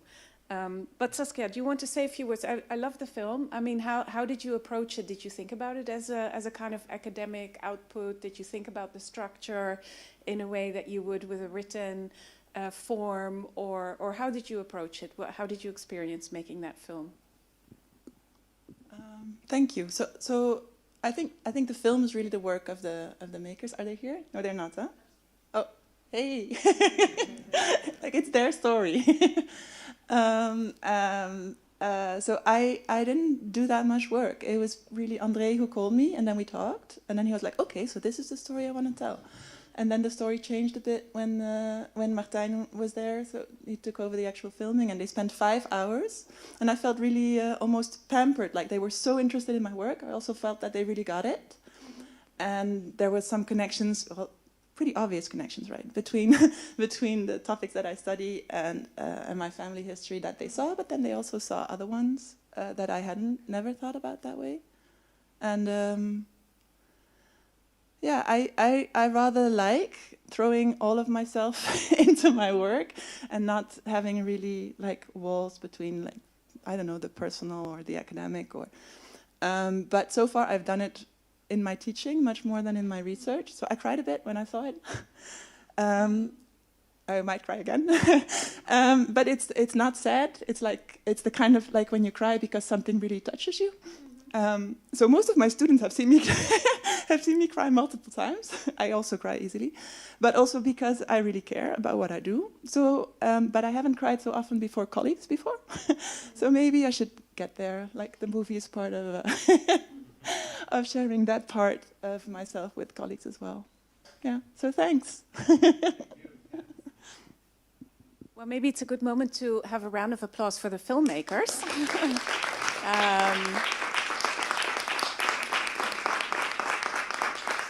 And so, in a way, you're saying it's also a collaborative product, perhaps more than if you write a piece by yourself. So it was really thought up in collaboration. But apart from the personal story, and it is very moving, actually, so I felt moved when I watched it as well. But it does an excellent job of conveying your FIDI research project and the core questions and what's at stake in those core questions and why they are so important. So I think it also does that.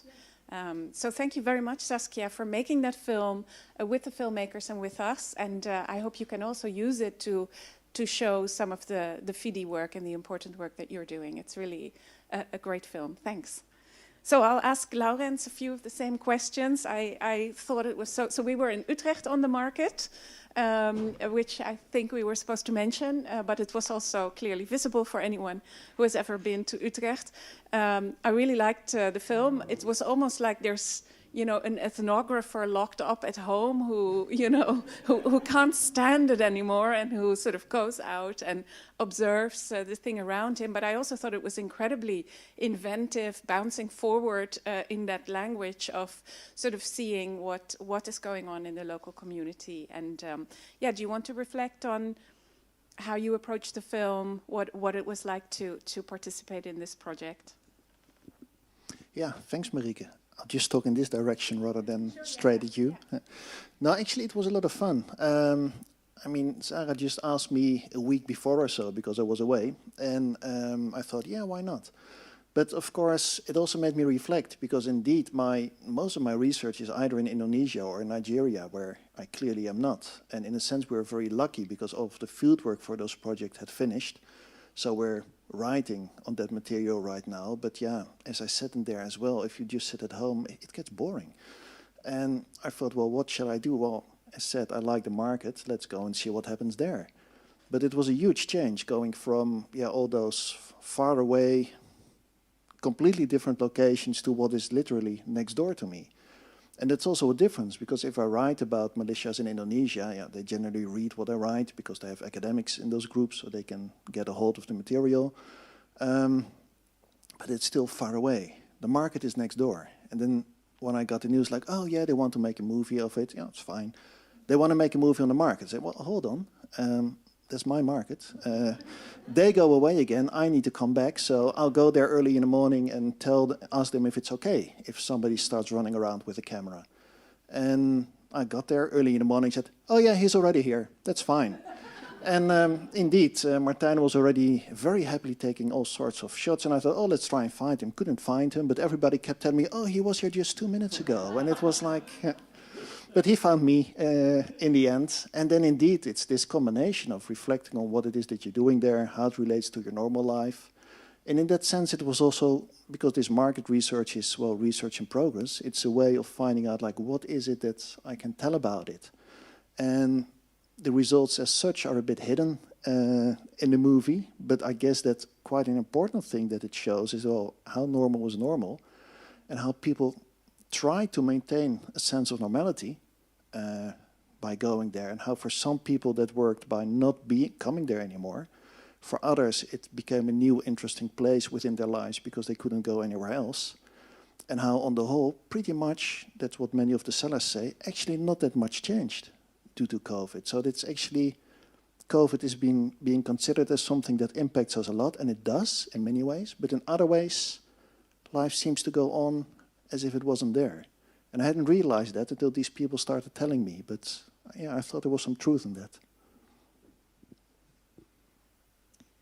Thank you so much, and it gives a whole new meaning to the term market research. So I much prefer your market research, Laurens. But thank you both so much, and the filmmakers as well, for investing the time in showing us what your research is about, but also connecting it so beautifully and intimately to your own lives, and letting the cameras into your homes and onto your market.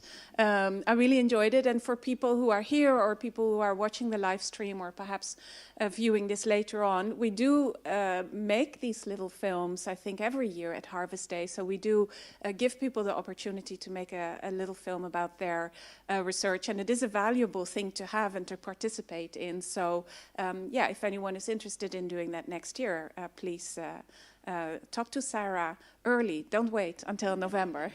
I would like to invite Connie Roggebrand on the stage for our next, and I will also bring my clock before I completely lose track of time.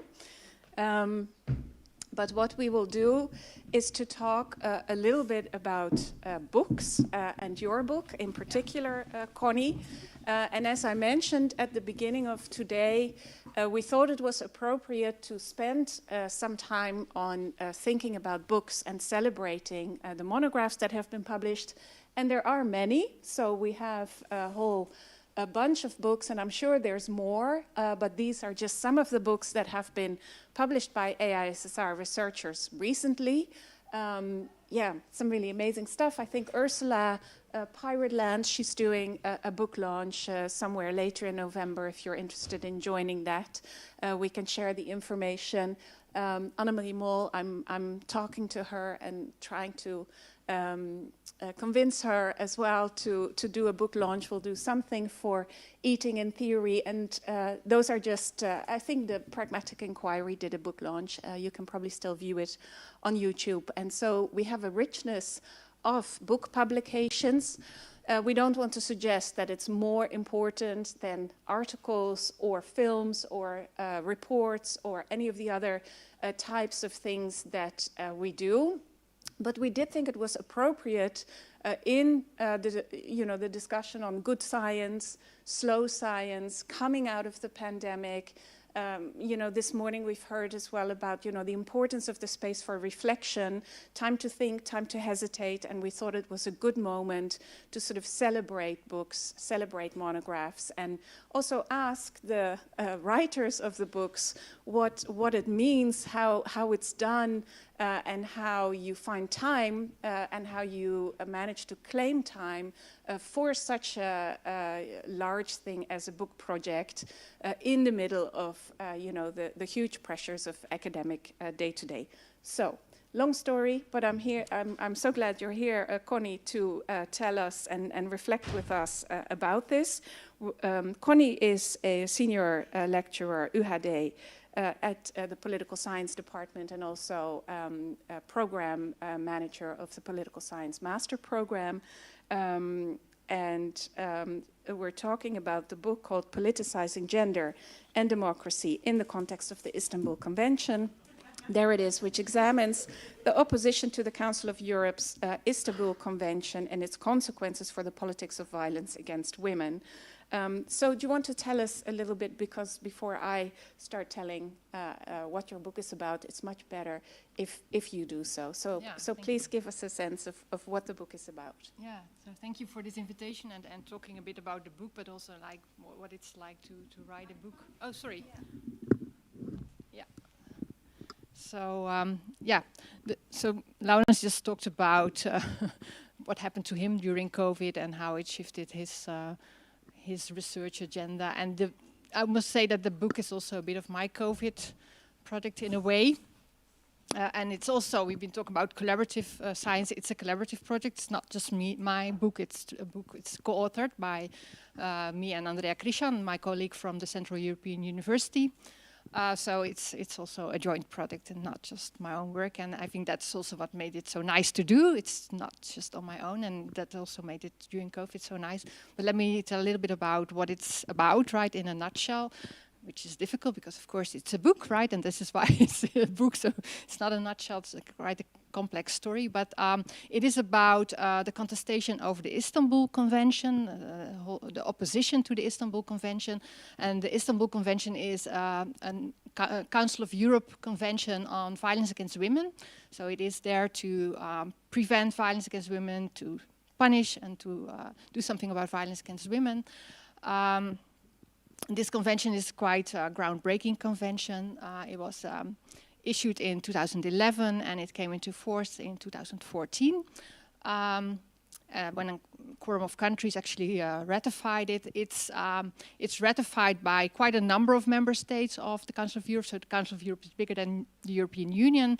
It has 47 member states, and 45 of the member states actually ratified the convention and 45 signed it. But, and that was the interesting story, about 5 years ago, all of a sudden a lot of opposition actually arose against the Istanbul Convention. So people started to contest it, particularly in Eastern Europe. And so that's the sort of the puzzle that motivated the book. Like, why would anybody be against a convention on violence against women, right? So why is all this opposition there? And a very important moment was in 2018 when Bulgaria actually decided that they would block ratification, and they declared that the convention was not in line with their constitution. It was not in line with the constitution because the word gender is in the convention. So it's a convention about gender-based violence, and it's rather comprehensive, right? It's dealing with many forms of violence against women. So domestic violence in the family, but also street violence, violence in the workplace. And it also acknowledges that this violence is motivated by gender inequality. And so it also has a kind of preventive pillar to it, which touches upon education and everything. So this is the bone of contention, and it was not just Bulgaria, but other countries in Central Europe followed the lead. So there was a lot of contestation going on by different actors. Sometimes it was church actors, religious actors, different churches, the Catholic Church in Poland and Bulgarian Orthodox Church was involved. It was political parties, it was civil society organizations. So many actors started to oppose the convention, the Istanbul Convention.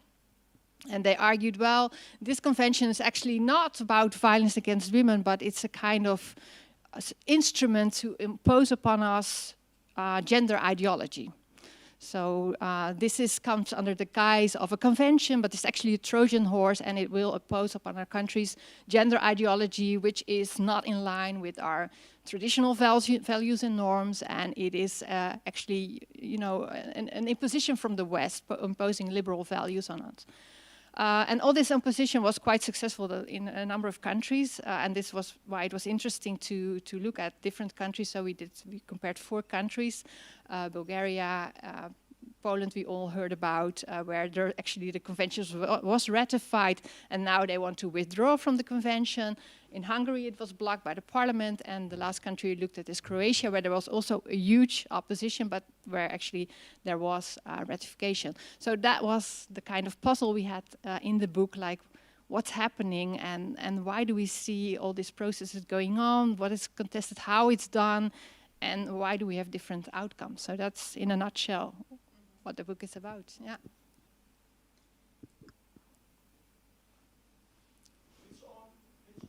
Thank you. And what was it like? So you also have a co-author who perhaps you haven't been able to meet with so much during the lockdown. So what was the process of writing the book like for you? And combined with the high-pressured academic environment, taking on a big management job, but also the COVID lockdown and the communication with your co-editor. Do you want to reflect on like the specificity of the book project? Yeah. So first of all, it wasn't meant to become a book. So we started to write a conference paper, and we couldn't manage to get it into a paper. You know, this format of the paper and the articles are sometimes so annoying. So that was the first thing that we started like, oh wow, but this is such an interesting and rich story. So how to squeeze that into an article? So we wanted to know more. We were really puzzled by there's so many things going on about democracy, about the contestation over Europe, gender equality. So that was one reason. And my co-author and I, we had written a book together before. So that was already done over Skype mainly. So that's the kind of relation we have. We always work over Skype. So the Zoom thing was not that new to me in that sense, because we wrote the whole book together over Skype and only spent 1 week together at the Balaton Lake to finish things off. But in with this book we couldn't meet at all. And for me, the lockdown was actually the moment, not that I felt bored, not at all. I was quite overwhelmed, like many of you, with teaching online and administration and everything. But it sort of kept me going, and I think it's because of the collaboration with the colleague, with Andrea, it was nice and motivated us a lot. And of course, we were also quite upset about what's going on in those countries, and Andrea even more than me, because she lives in Budapest and she works at the Central European University that was forced out of the country. So that was really another thing, like, okay, so what can we do, and how can we actually, make this visible and see what's going on? And so in a way, that's also. Of course, maybe it's not the best way to write a book as an activist, but it's at least something I think that contributes to understanding what's going on. Yeah. And you want to say something about, I guess, well, let's say dual question, what is the main message that comes out of the book? But also, do you have any advice for colleagues who are at the beginning of a book project? And so it's a dual kind of conclusion, a substantive one and one about process. Yeah. So why I thought it was so nice to write a book is, of course, you have so much more space to develop a whole narrative and multiple arguments.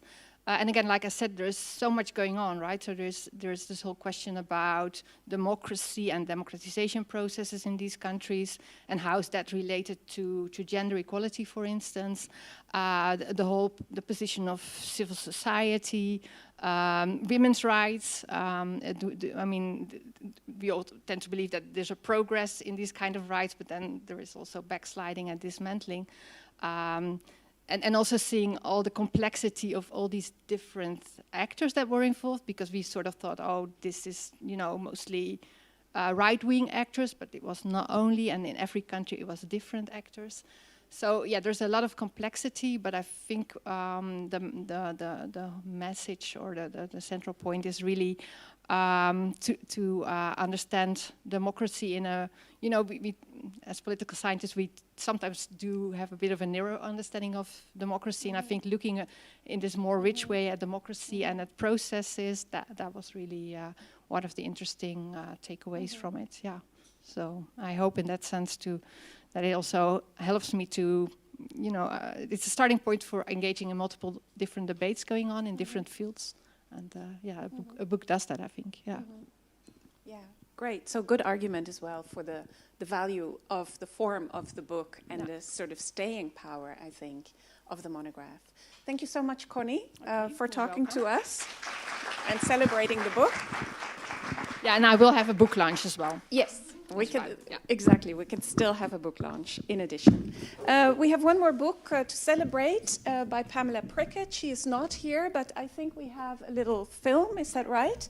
The book is called Believing in South Central Everyday Islam in the City of Angels by Pamela Prickett, who's an assistant professor of sociology at the AISSR. We're running a little bit behind schedule, but I think it's okay because we have for the last half hour. We'll just condense that a little bit. Good. Please, Pamela, go ahead. Good afternoon, colleagues. I'm sorry that I can't be there, but this is a privilege to be able to talk to you about my recently published book, Believing in South Central Everyday Islam in the City of Angels. So if we don't know each other, my name is Pamela Prickett. I am an ethnographer and a sociologist here at the University of Amsterdam. And as I said, I recently published this book here in 2021 with the University of Chicago Press. And so I've been asked to talk a little bit about that book and the particular challenges that writing a book brings in the academic world. So the book is about living a Muslim way of life in a low-income neighborhood in Los Angeles, which every day presents challenges to that very way of life. So across 5 chapters, bookended by an introduction and conclusion, I show what believers do within an Islamic framework to combat poverty, racial discrimination, threats of violence. And it doesn't take very long to get into the book and see that it's a little bit different than your typical academic book. So the table of contents here, the titles are drawn from quotes in the book, and my favorite, chapter 4, why not just use a cucumber? That's my gender chapter. But I won't be talking about that so much as how I came to the topic, which is that I'm fascinated by religion, though I'm not a religious person myself. And I think I really envy people who take that leap of faith, people of faith who take the leap, and I bring to my work that admiration. So why Islam? Well, Islam has a long history in the United States, dating back more than 400 years, which I don't think most people around the world, and especially not Americans, know about. And it was because of this history that I sought to understand African-American Muslim life in particular, that believing that their story is one that isn't often told in scholarly work, but it should be one that's understood as pivotal to the American Muslim experience. Now, writing a book, I would say, is not for everyone. I tell people that it's a lot like having a child. with an incredibly long gestation period. So in order to accomplish or to complete this book, which I wrote pretty much in the first 2 years as an assistant professor here at the UVA, I had to work a lot of nights and weekends. So I was doing follow-up field work, but also the writing, you know, it's teaching and having to also do articles to get tenure and to move up, you know, the ranks. So it does take a huge personal commitment, one that my entire family, I think, was a part of. That said, for me, I know that writing books allows me to do social science in a different way. So versus articles, books allow so much more creativity, right? And as an ethnographer, books really give you a chance to play to the strengths of the method. So capturing the complexity of human life, telling narratives, so really based on people's lives. And I think my biggest insight, Zara asked me, you know, what is your biggest insight in the process of writing a book and would I recommend it to others? My biggest insight is the power of writing for a public audience. So this book is an academic book. It's published with an academic publisher, but I really wanted to write something that non-experts could also pick up and learn from. And that takes a tremendous amount of extra time, right? To learn how to distill complex theories and ideas for non-experts. However, I think it's vitally important that we start doing more of this at the UVA. So, you know, we've been seeing an anti-science turn taking place in many countries, especially in light of COVID, we can think about this. And I think it's really important that as part of good science, we think about how to convey the lessons that we learn in our research to larger audiences. And I truly believe that there were more social scientists who were informing policymakers, that we wouldn't have so many of the problems that we have today. So write a book, reach out to me if you want to talk about it in more detail. I wish you the best of luck and thank you so much for your attention.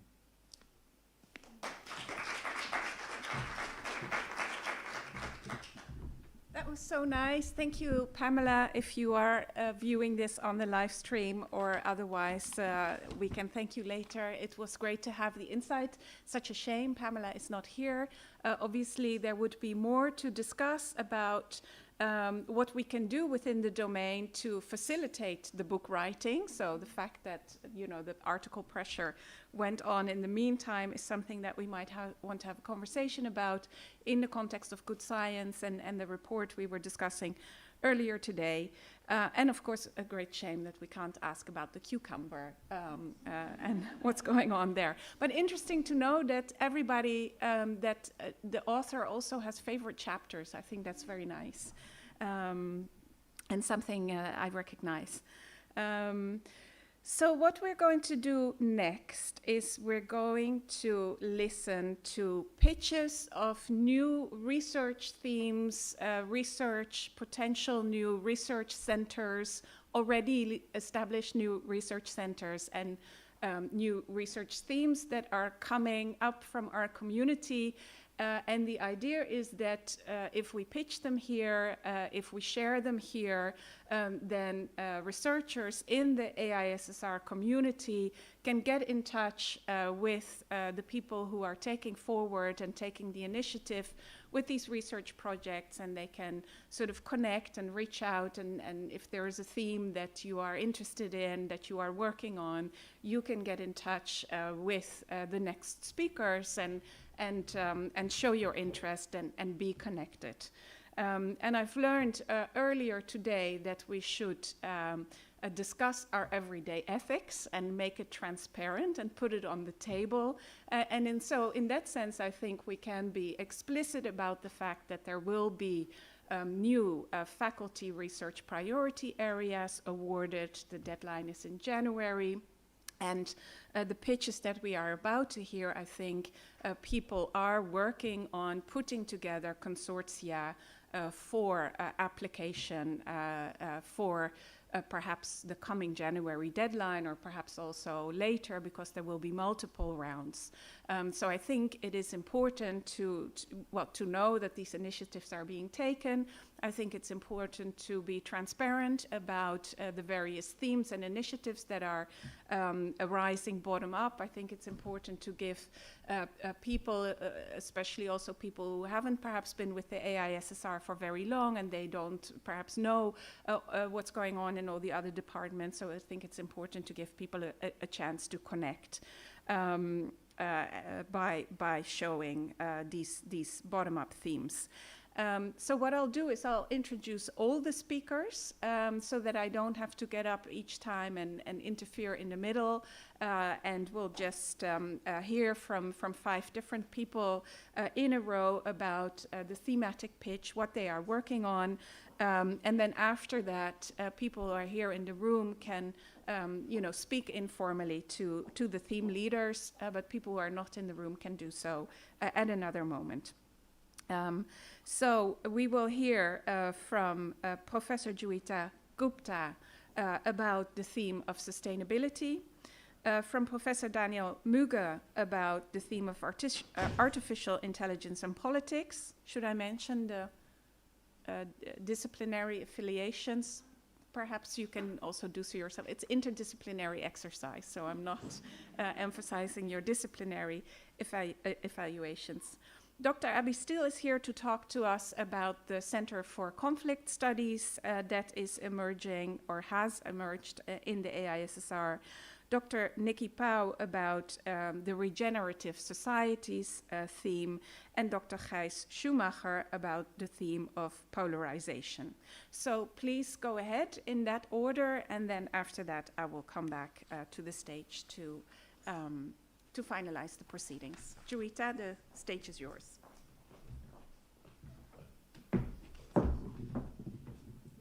Yeah, if you don't mind.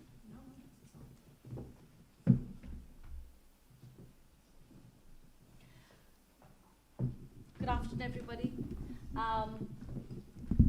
So what we are going to try to do in our little proposal is to start building on ideas that we have generated, first of all, on the basis of quite a large global assessment on what is the state of knowledge on sustainability, and this is the technical summary, so it's a small book. And we've had a couple of meetings within the GPIO, but also within the faculty as a whole. And as a result of that, a small group of people from 3 different domains, social sciences, psychology, and communication, we sat together and we came up with this current title of Rethinking Sustainable Societies. And essentially the goal of our project is to come up with an integrated method and then see whether we can apply it across different storylines. And what we would try to do is to see what are the social drivers and barriers to environmental degradation, and how do these reinforce each other in causing socio-ecological damage? What are the key predictors of current behavior in people, organizations, and countries? What interventions are most appropriate for each level of analysis? What lessons can we learn from the scholarship on how these interventions can be designed? And what role does justice, inequality, inequity play in shaping the behavior of people, organizations, and countries? And how important is a just approach in actually achieving decarbonization or any of the other terms that we're going to be looking at, and reducing the pressure on biodiversity? And based on all of the above, how can we govern for sustainability? What policies and instruments, including persuasive instruments such as virtual reality and apps and other kinds of instruments, can be used to govern such behavior? And essentially we will have 4 working packages. One will be just to try to get together an integrated method and tools across our different domains. And we have a few cross-cutting themes. Sustainability, of course, is the main cross-cutting theme, but also inequality and justice. And we will try and focus it on energy and climate, because we have quite a lot of money on projects within different groups at the UvA. We will look at food system and land, so that would also create space for land conflicts, for example, deforestation as well. And we would have one on resources and waste, because a lot of people are working on the extractive industries, or they're working on waste management or circularity. And in all these, we will try to look at what does it also do in terms of biodiversity loss, and how can we create a circular society, and is a circular society actually fiction? Is it possible, and to what extent does it actually mean that all of us have to consume much less in a more sustainable world, and that we have to change all our production and consumption patterns? So with that, thank you. Is anything not clear so far? In terms of procedure, there's a core group writing the proposal, and then we're inviting everybody else to come in and join.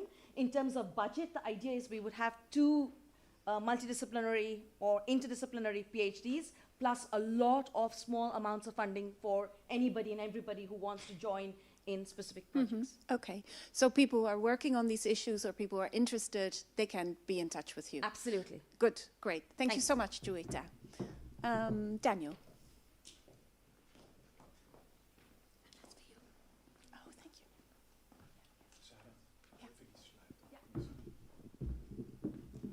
Maybe an applause for Juita.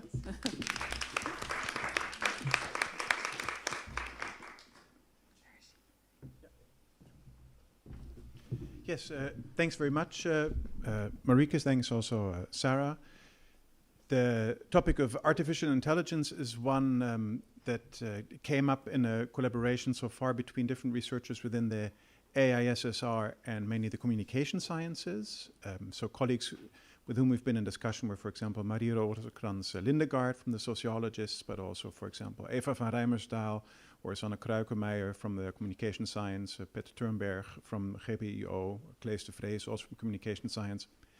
And the basic idea is that there seem to be a number of ways in which the further diffusion of artificial intelligence throughout society starts to nibble away at political dynamics that for a very long time we took for granted. For example, how people get their political information, how they're targeted with campaigns.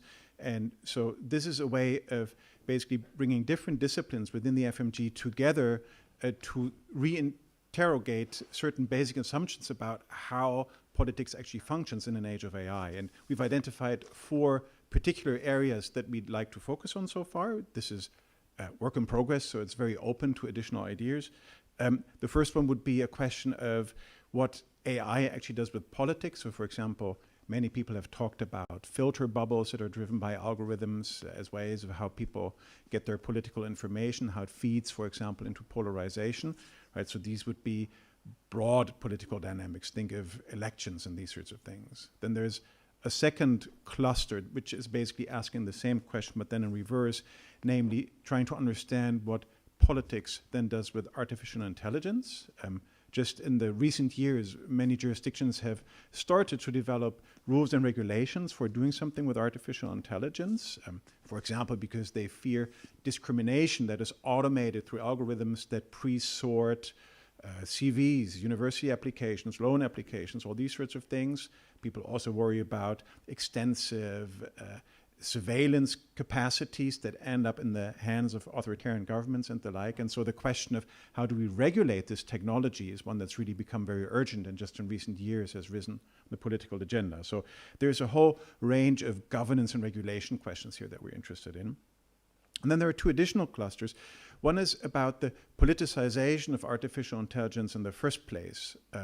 There are quite a few societal domains in which AI is applied where this technology itself starts taking on a political character.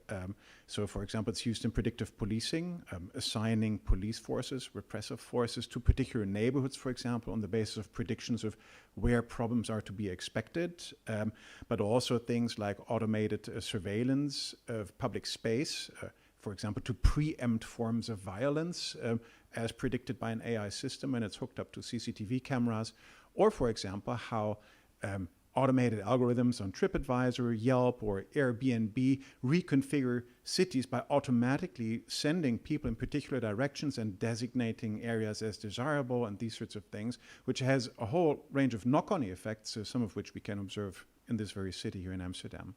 So when do these kinds of dynamics actually become politicized and people say here is an automatism in the way that society functions that deserves politicization? And finally, looking at how artificial intelligence is increasingly used to do traditional political jobs. So, for example, in the provision of public services. The Dutch tax administration, for example, has used algorithms to identify people who it thought were sort of like, had a relatively high likelihood of committing fraud. Many of you will be familiar with the aftermath of that. So that's one example of that. But we also find it many other dimensions of public service provision, maybe also in a positive way, for example, to reroute traffic flows within the city. So there's a whole bunch of smart city applications that on the one hand seems to have a very positive potential, but also potentially deeply political implications there.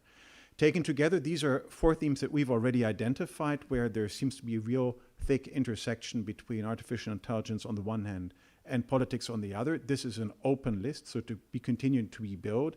If this is something that speaks to you in any way, we're very much looking for additional people who maybe even just start to work, as I do myself in a way, on these kinds of issues, because it's something that has entered the realm of politics relatively recently, broadly conceived, but also very forcefully. So we look forward to anyone who's interested. If you are, just get in touch with me. Thanks. Thank you so much, Daniel. Abby, we look forward to hearing about the Center for Conflict Studies.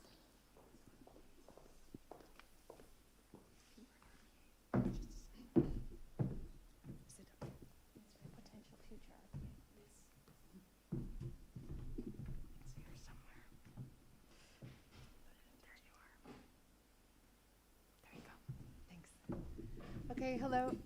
Hello, everyone. I'm Abby Steele, for those of you I don't know. We, as Marieke mentioned in the beginning, we sort of revived the Amsterdam Center for Conflict Studies, which was founded many years ago and then sort of went dormant for a while. And within the ACCS, there are members of all of the departments of the AISSR. And we are sort of continuing to grow. And so I just wanted to present sort of how we have organized ourselves starting from last year. We have 3 different thematic or substantive themes within the center, and they are order and violence, conflict and governance, and humanitarian response, resilience, and peace building. And we have chairs of each of these streams from the different departments. I'm currently directing the center, and we try to organize events sort of around these themes and also across a broader theme of ethics in research on conflict, which is applicable to all of our disciplines. For the RPA, we are pairing up with, of course, members of other domains as well, including psychology, pedagogy, and communication sciences. So we have communication with everyone so far. And we've been thinking in terms of extremely broad ways to tackle dimensions of conflict. So different domains and disciplines focus more or less on interpersonal conflict versus intergroup conflict, and then even more macro level conflicts among states, for example. So it can encompass all sorts of different types of conflicts. And as I said, we are trying to include all of the FMG domains as well. What we've been thinking about in terms of the organization of the actual RPA is that it would have a sort of emphasis on research practice, teaching and mentorship, and also outreach to civil society organizations at different levels. Within research practice, we would also then sort of organize ourselves between support for members of the RPA, which would be very open to membership, and a sort of collaboration and fostering more community and work with different colleagues across disciplines. Within support, we're really excited about trying to think of an institutional mechanism to help researchers think through the process of the ethics of their research plans. So especially in the context of various conflicts, when we conduct field work, we can inject there are lots of potential consequences for how we conduct our research, and also from the practicalities of how do we avoid getting into a security problem, for example. So we think there's just a lot of room to support each other in that. And I include here data management because, of course, securing data from conflict environments also has a sort of ethical dimension of it beyond our normal ethical data management challenges, because we have a big responsibility not to put anyone at risk, of course, and so we want to take that really seriously. But we also, as researchers, need some support to be able to think through how to do that, because there are a lot of requirements, both ethical and institutional, maybe, that we need to be meeting, and it would be really helpful to have help and support in that. And that can be horizontal among colleagues, but also maybe something a little bit more, that we would have someone there whose job it is to help us think through those processes and events around those kinds of considerations. We have an event next month with Sarah Parkinson from Johns Hopkins University that we haven't quite announced yet, but she will be coming and talking to us about ethics in fieldwork, for example. So we would be interested in that. And providing seed grants for anyone who would be affiliated in different kinds of rounds and open application processes. And then for collaboration and community, we've been brainstorming about ideas to have sort of interdisciplinary incubators based on these sort of levels of analysis, where ranging from the education science colleagues to psychology to members of the political science department who study maybe individual participation in violence, that they would be able to have a way to come together and share ideas and best practices and compare methods and things like that. We also want to have a focus on uniting early career scholars and colleagues and helping them feel supported as they get into the tenure track, or if they're PhDs, maybe searching for jobs and how to do that well and broadly. And then monthly speaker events would also try to bring us together and foster community. So that's what we've been thinking in terms of research practice. Within education and mentorship, when we were brainstorming with our colleagues in education sciences, we came up with this cool idea that I don't know if the budget will cover, but I like the idea. So to have student fellows, maybe each semester or every year, who are affiliated with the center and can be paired with someone that can mentor them and help them, and help them learn a bit more how to do research behind the scenes maybe, and then also help the mentor do something like a literature review or something that can benefit the mentor's research as well.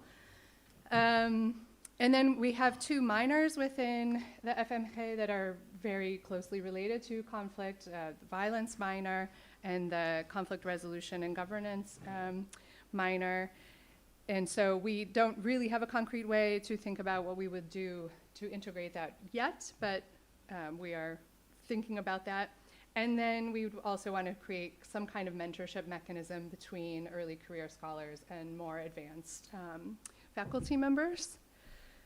And then finally, we have this general idea about outreach, which would involve sort of creating a space for practitioners who intervene in conflict, or try to intervene in conflict, to come to the UFA and talk to us about their work in a way that invites some critical reflection on what are some of the challenges they've faced on the ground, what are some mistakes maybe that they've made in the past, so that we can think together about how these processes look in application, because they are often, we don't have a lot of spaces for that critical reflection. I think that would feel comfortable and inviting for everybody, because that's hard to do. So yeah, that's what we've been thinking about so far. It's super broad. We welcome you to join us, get involved. We will write up a sort of, a small group of us. It's similar to what Joyita said. We will have a small group drafting something. We have a listserv already for the Center for Conflict Studies. You're very welcome to join it. You can do that by emailing me, and we will sort of circulate this draft to that email list. So thanks. Thank you for your time. Thank you. Thank you, Abby. Nikki. Yeah. It's all yours, Nikki.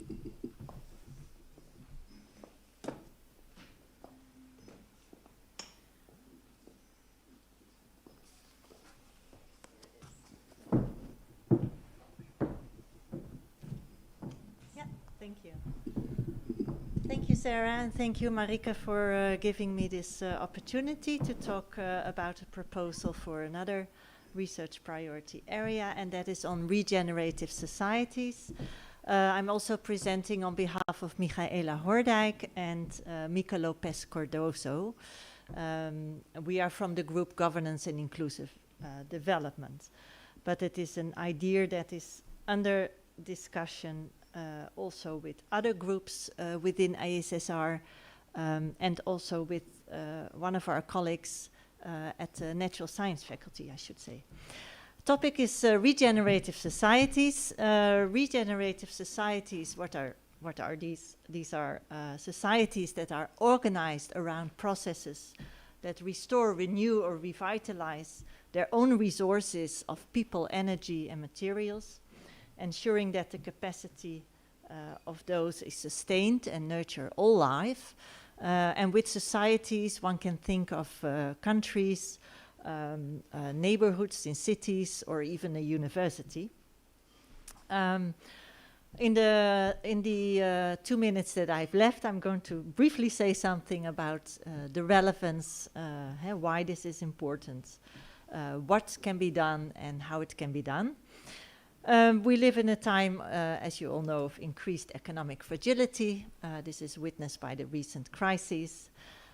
Climate change and biodiversity loss is all around us, and we experience deteriorating ecological and human health.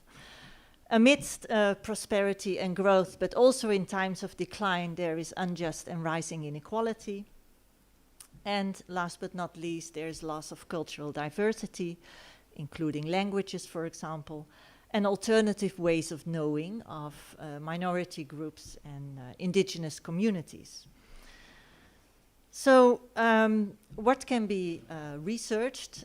I formulated 3 questions, but of course there can be many more. This is just to give some inspiration and some ideas. How can we resolve the trilemma between nature, society, and the economy? How can societies improve whole system health and well-being for all, whilst respecting nature's integrity? And also how to prepare students in higher education for addressing uncertain futures and the societal challenges ahead. So what do we draw upon?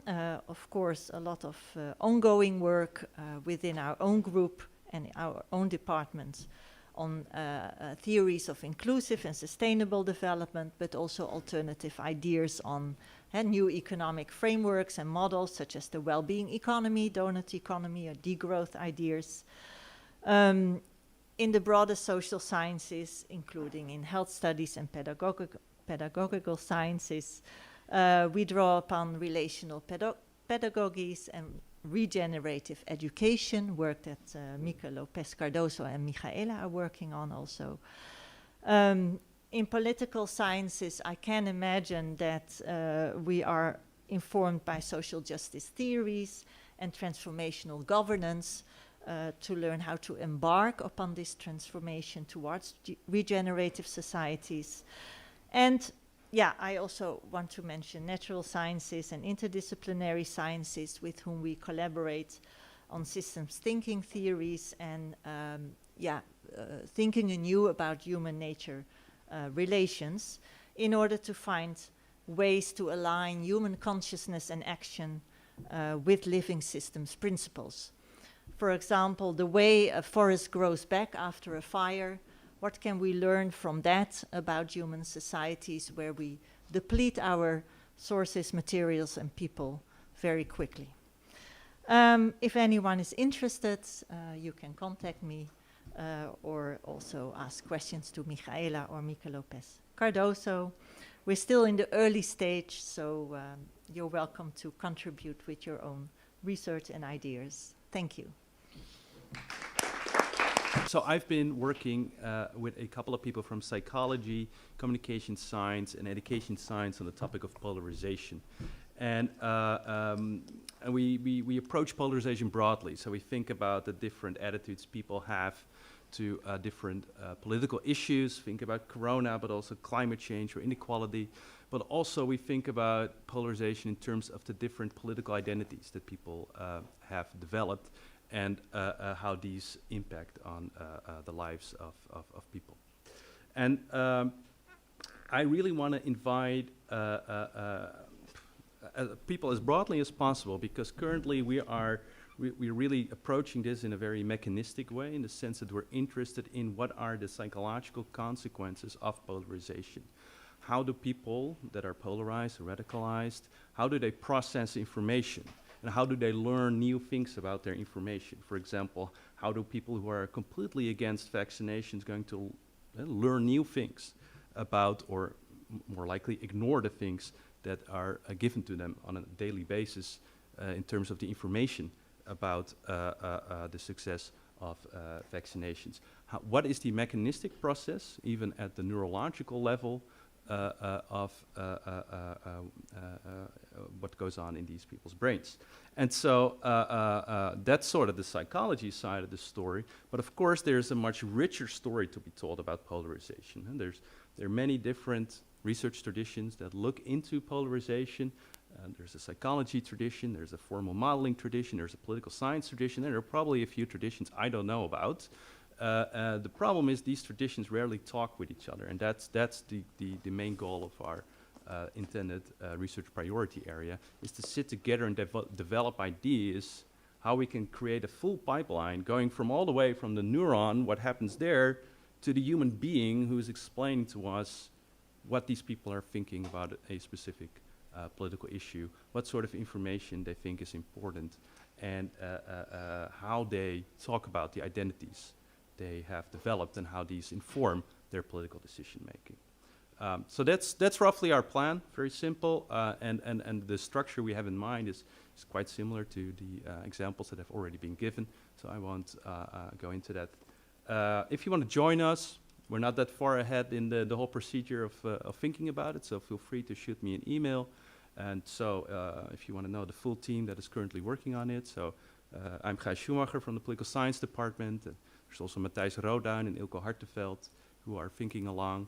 Those are all from the Political Science Department, the AISSR. From Communication, where we have Bert Bakker and Kristen Scholz, and a few more people, Elina Peters. And then from Psychology, Marta Otte, she's the main person organizing this RPA, and Michel Scholte. So that's it, and I'm happy to talk about this if you want over drinks.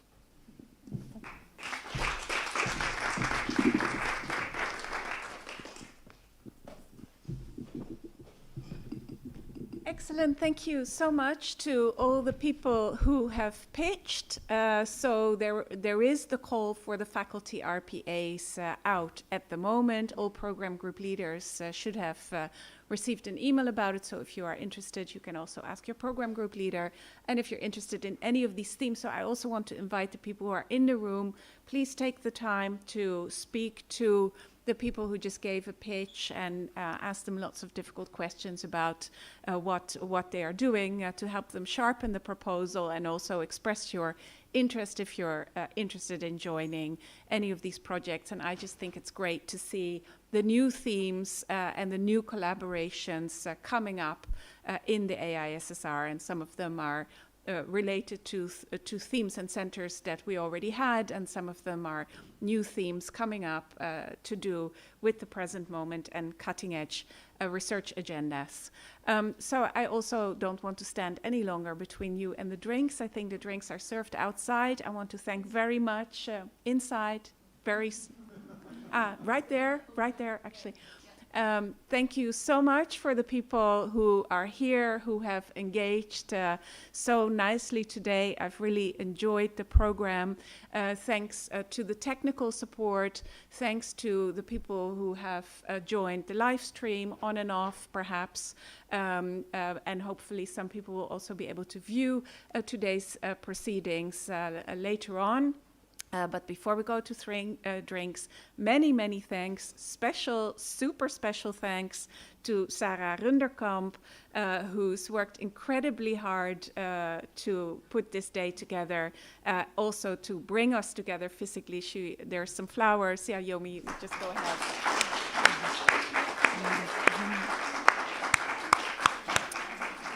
Thank you so much, Sarah, and please, everyone, enjoy a drink, and at home, perhaps, why not raise a glass as well.